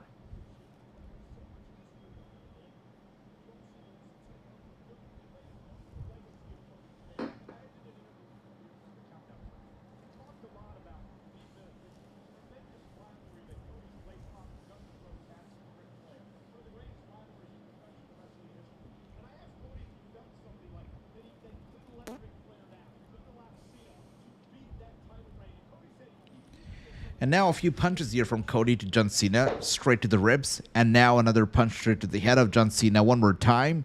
Cody Rhodes trying to get back in control here of this match. And a series of punches. John Cena, Irish whip to Cody. He's got him up. He's got to go for the backbreaker. There you are. Cody planted down, go for the cover. And Cody with a kick out at 1.5. Cena's got to do a lot more to win the match. John just feels pissed. Like, he looks pissed, right? He looks pissed that he has got to do it. He looks pissed that it's taking so long. He just wants to be done with it, get the title, and go home.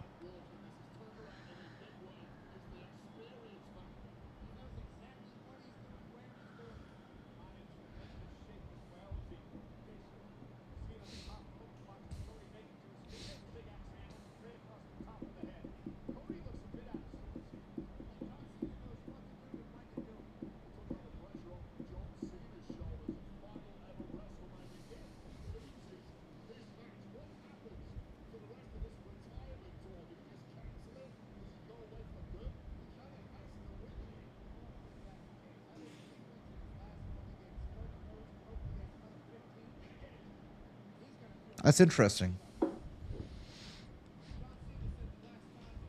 That's an interesting thought, Andrew. But the thing is that Cena said that he wants to retire with the championship. So I think he does not hand it to The Rock. I'm assuming he's not going to hand it to The Rock. Because The Rock didn't want the title, he wanted his soul. So he's got his soul. So I think John Cena is going to carry the title himself. But Let's see. But I feel like a match with The Rock is bound to happen, right? I mean, Cena versus Rock at one point will happen, right? I think it's either gonna be Cena versus The Rock, or it's gonna be whoever turns John Cena back face again versus The Rock. I think either of the two. But there's gotta be somebody. I don't know if it's gonna be Cody who will eventually, show John Cena the light and make him turn babyface again. But somebody's gotta do it towards the end of his retirement tour, turn him face, and then them together they destroy The Rock, destroy the evil, I guess. All right. With that being said, John Cena looking around. Gotta wonder what he's thinking. He's distracted. He's getting distracted by the fans. The Let's Go Cena and the Cena Suck fans, right? And now John Cena disgusted by the fans, by the way. Irish whip to Cody. Cody reverses it, sends John Cena in the corner. Cena now looking for a DDT. There you go. Tornado DDT and going for the cover on Cody. And Cody with a kick out once again. Another kick out. Speed real quick. John Cena lifts the boot and a tornado DDT.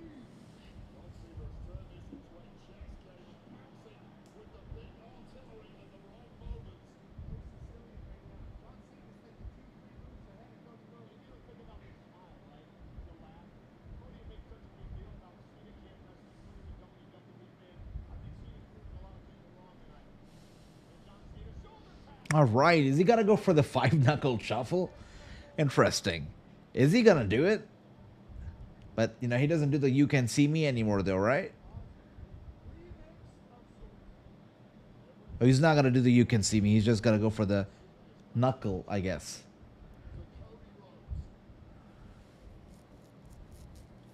Another shoulder tackle. Okay. Hello, Justin Deep. Welcome. Hope you're doing well. Hope you're enjoying this match right now. John Cena versus Cody Rhodes is the main event of WrestleMania. And here we are now. Cena's laughing. Cody a bit too slow, right, for this maneuver, it seems. He's not matching Cena's rhythm, it seems, right? Cena's laughing. Going up for the spin, and down goes Cody. Is John Cena going to go do the you can't see me? Is he going to do the 5-knuckle shuffle? I don't think so. No way he's going to do it, right? He's not about the you can't see me lifestyle now, is he? Let's see. No way. No, he's not going to do it. He's not going to do it. He's not. He's laughing. He's smiling. Oh! He got the hand up. No way. Oh, he was going to do this you can't see me, but Cody with the crossbody. Okay. It's crazy.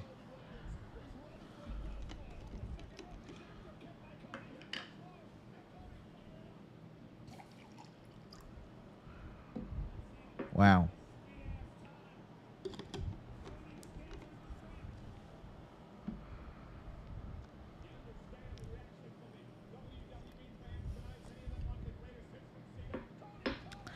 Oh my God, insane. Cody Cutter now connected to John Cena. John Cena is down. That is insane. Wasn't expecting that. Didn't see that coming. Insane indeed.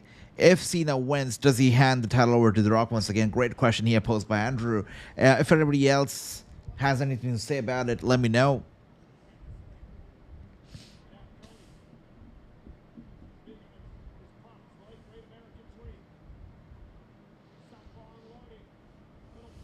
Oh, wow. Cena was about to lock in the STF, it seemed, but Cody Rhodes gets away very quickly. And now he's going to go for the AA. Let's go, Cena. AA connected, and he goes for the cover on Cody Rhodes and a kick out. Okay, it's a kick out. Cody kicks out, but you know what? John Cena is one step ahead. He is definitely dominating the match, as we can see right now. AA connected right there.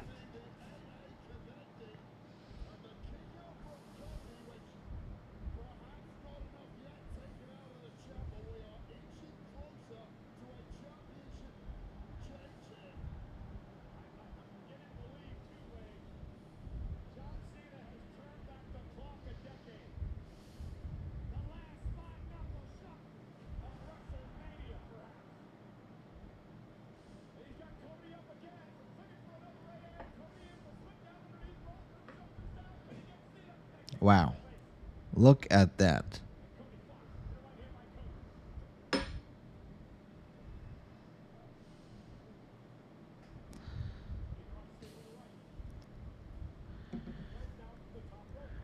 Wow.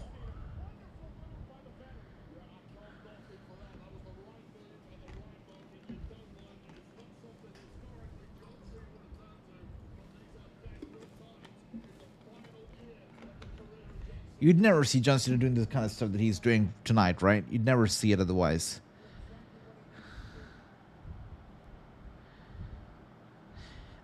Man, if John Cena actually wins tonight, can you imagine how pissed Ric Flair is gonna be? I'm sure Ric Flair is like gonna get on social media on X or something, and he's gonna complain about John Cena getting the 17th title tonight. There we go. AA of the top rope from John Cena to Cody Rhodes, and he goes for the cover. Cody still kicks out. But can we talk about how easy was it for John Cena to deliver that AA? I mean, like, no resistance whatsoever from Cody Rhodes. Cody Rhodes did not even flinch. He did not even try to stop John Cena from hitting that AA. Like, there's been no opposition from Cody, really. I mean, no defense, right? A little bit of an offense, a little bit of it, but tonight has been all about John Cena telling the world that, hey, I'm more than 5 moves of doom. I'm more than just 5 moves. I've got more moves. I've got a boot to the face. I've got, you know, there you go, brainbusters and all these things. So he's all about that tonight. He's all about that tonight. That's right.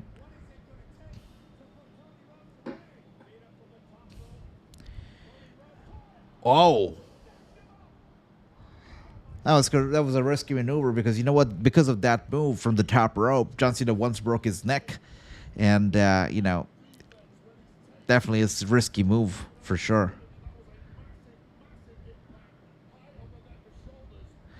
You know, it seems like Flair is already upset about it. He's talked about it. He said he wants nobody else but Charlotte to break his record. But, you know, the world doesn't revolve around him, and he's got to understand that. And we got Cody with the Cody cutter once again on John Cena. John Cena, though, kicks out one more time. The match continues. Wow. While it seemed like the match was turning out to be in Cena's favor, Cody finally with some offense. I still wouldn't say that he's very good on the defense tonight, but definitely he's back here with the offense here. And Cody feeling it.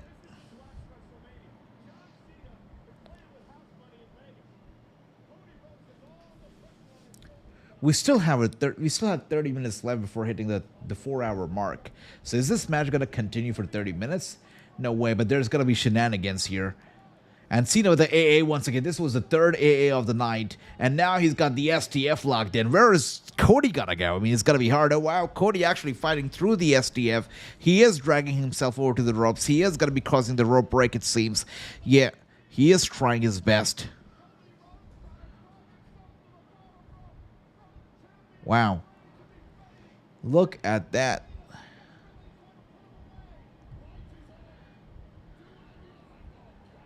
Wow. Once again, Cena drags Cody Rhodes back to the center of the ring. He's got the STF locked in pretty tight.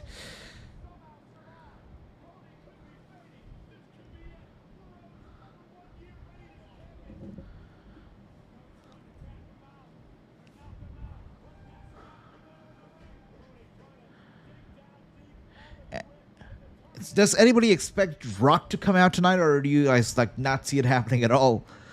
Let me know, guys. Am I the only one who's still holding on to the hope that Rock is going to show up and Travis Scott too? Let me know. And once again, Cody now. Oh, now things are going to get dirty because the referee is down. You know things are about to take off now. Maybe The Rock shows up. Maybe Travis Scott show. Something's happening. And now Cody with the crossroads. There ain't no referee here. Of course, TKO couldn't afford to get more. So no order in this match. Yeah, now is the cue for the great one, the Brahma Bull, the final boss, to be here. Or maybe Travis Scott. Let's see. No, I didn't mean Brock. I meant Rock. Andrew, sorry about the confusion. Brock, now, I never expected Brock to be here. All right. I did say that if Brock does show up, I'm going to give away 2 Netflix subscriptions, but, you know, Oh, there you go. Exposed turnbuckle pad. How many times have we seen John Cena doing something like that, right? Not many. And now we got John Cena. Oh, dear. Would be a damn shame if John Cena is the one who, whose head bounce. Oh, dear. There you go. Cody's head bouncing off the exposed turnbuckle. And once again, Cody's going to bleed. He's going to bleed. He's going to bleed. And now John Cena goes for the AA. Cody's going to kick out there. No way he's going to stay down, right? That's the 4th AA of the night. And he kicks out. Look, Cody's going to kick out because The Rock is going to show up. And so is Travis Scott, right? It's going to happen. It'll happen.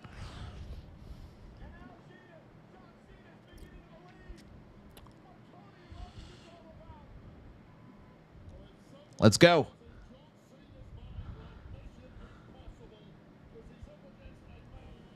There we go. Yeah, this is what I was waiting for. I knew it would happen. I'm so glad. So Travis Scott is here, guys. I'm not sure about The Rock yet, but Travis Scott is indeed here. Yeah, hell yeah. Man, after giving Cody Rhodes a black eye, apparently rupturing his eardrum, slapping him so hard there. Look at Cena finally laughing in this match. Finally. I love this. I love this.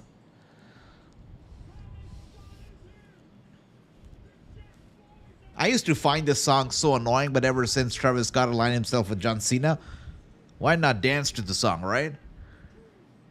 I'm all here for John Cena and John Cena only.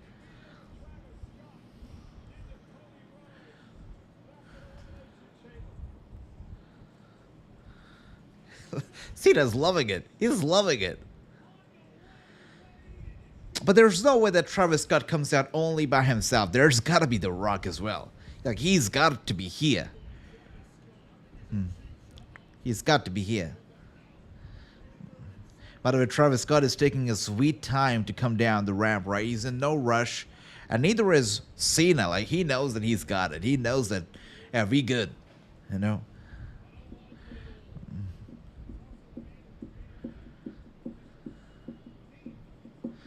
I'm loving the shenanigans here.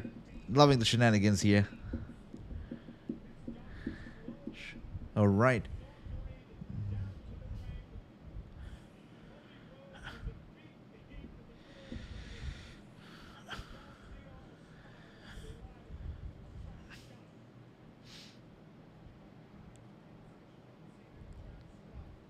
What the hell is even going on right now? What is happening? What's the point of this rapper being here, guys? Is he gonna slap Cody again? Wait. This match is not a no DQ though, right? This is a regular singles match. All right, Cody. I think John Cena forgot this isn't a no DQ match. Cody gotta go for the crossroads again. No way. He's gonna pull the referee down, right? There you go. All right.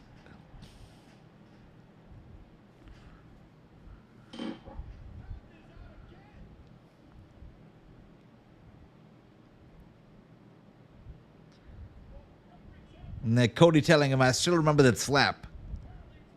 All right, so Cody now challenging Travis Scott to get in the ring. Nah, Rock's gotta be here, guys. Rock will be here. It's about to go down, though. It's about to go down right now.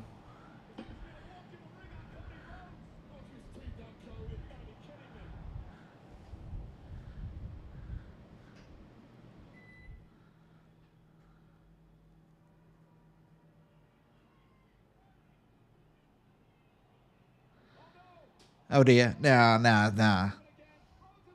Nah, no way. No way he's gonna take out Travis Scott. Really? Really? The Travis Scott was all talks? Really? I don't know. I expected a little bit better from Travis Scott, but that was weak. Like, James Ellsworth could have done better. Come on, Travis. Didn't even try. Oh dear, but Cena did try. Cena knows what he's doing. He's got the title in his hand. Let's go, Cena. Oh dear. The Homelander stops John Cena, grabs the title.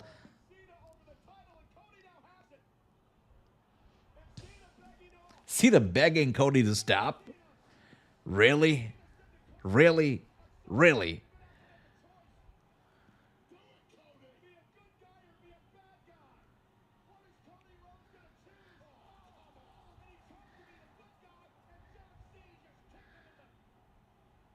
He kicked him in the knee, Michael Cole. Not in the nuts. That was a kick to the knee.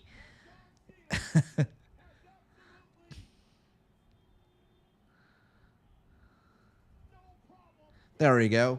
A title shot to the head. Now that's a title shot. The referee, we need the referee here. There we go. But he's going to kick out. He's going to kick out until The Rock is here, right? Wow. Wow. I'm surprised at how easy this was.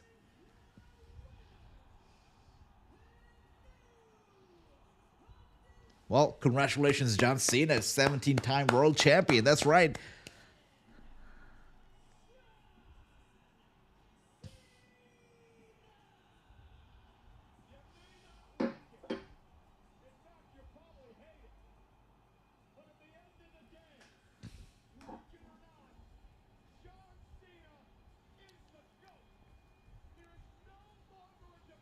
I know, bro, man, this is the beginning of something for certain. But The Rock not being here was something for sure, right? It was something for sure. And also, if you look at the time right now, last night, WrestleMania Night 1 was 4 hours long. Tonight, you know, we're 30 minutes short of it.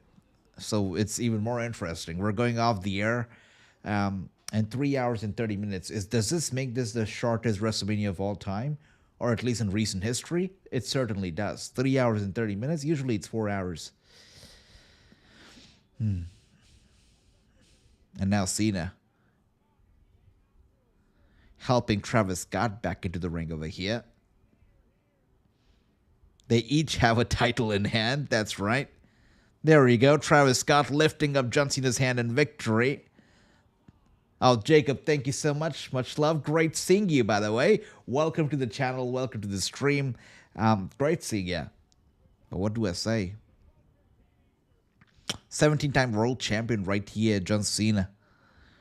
Bro, man, you're totally right. This is interesting. Wonder which direction this is going to go down. Wonder if all the John Cena matches are going to be as slow-paced. Should I call it slow-paced? It felt like John Cena was wrestling Cody Rhodes on easy mode. You know, Cody had barely had any defense, barely any offense. It was just way too easy for John Cena to get the victory here tonight. This wasn't a crazy-ass back and forth. This wasn't a finisher story kind of a fight. This wasn't a fight where the title was on the line or his life depended on it. This was an easy match for John Cena, and Cody made it easy. So yeah, I wonder if the competition is going to be tougher in the future for John Cena. But this was definitely an easy one. All right. With that being said, guys, it is true. This is one of the shortest WrestleManias in recent times. You know, 3 hours, 30 minutes around that time. Interesting.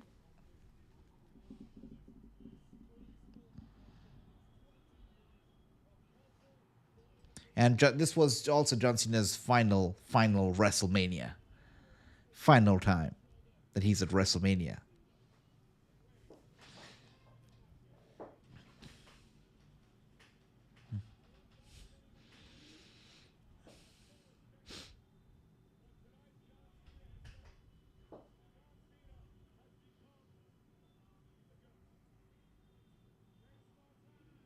Definitely a GOAT. That's a record. 17-time world champion John Cena. Yeah.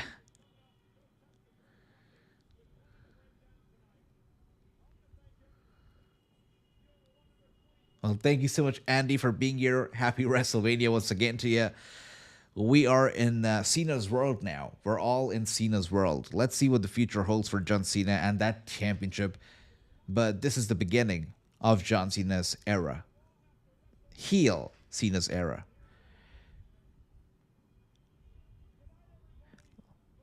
Look, the outcome of the match was something that I had expected, and I'm pretty sure everybody knew this was going to be the outcome of the match. But I found it a little bit underwhelming. Yeah, we did get Travis Scott. Very cool. But apart from that, I don't know.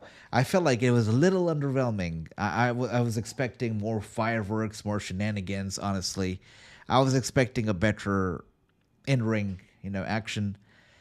I'm a little underwhelmed at how this went down, but this went down exactly the way I thought it would with, Cena holding up the title. So that's that.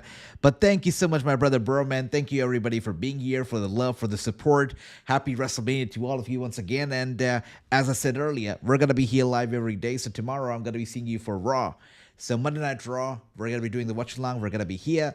I look forward to watching the show with all of you. Thank you once again so much, everybody. True says, I like it. No, it's interesting. It's a different vibe to it. Of course, this John Cena was much different, exposing the ring post, the kicks, the boot to the face, everything was different. I liked Travis Scott being there. I thought he added to the moment. The moment when John Cena was just laughing as Travis Scott came out was pretty damn cool. I loved it. It's different. I think it's gonna take me some getting used to, but I liked it. This is a different era of Cena, and I'm ready for it. Cena's still in the ring. Yeah, it's over for me. The stream is already over for me now. With that being said, one of the shortest WrestleManias in recent times. Less than about 3 hours and 30 minutes to be exact, which is interesting. Well, thank you once again so much. I am going to give WrestleMania Night 2 out of 10 stars. I'm going to give it maybe a 6.6. Actually, I'm gonna give it a 7. It was sweet. It was a solid B plus WrestleMania. As far as Night 1 is concerned, I wouldn't even get into it. It was tough. Night 1 was tough. Night 2, much better. That's right. David says Cena did it. The new champion made history. That's right. He definitely made history, without a doubt. That's right. The final WrestleMania of John Cena. We just witnessed it, the final one.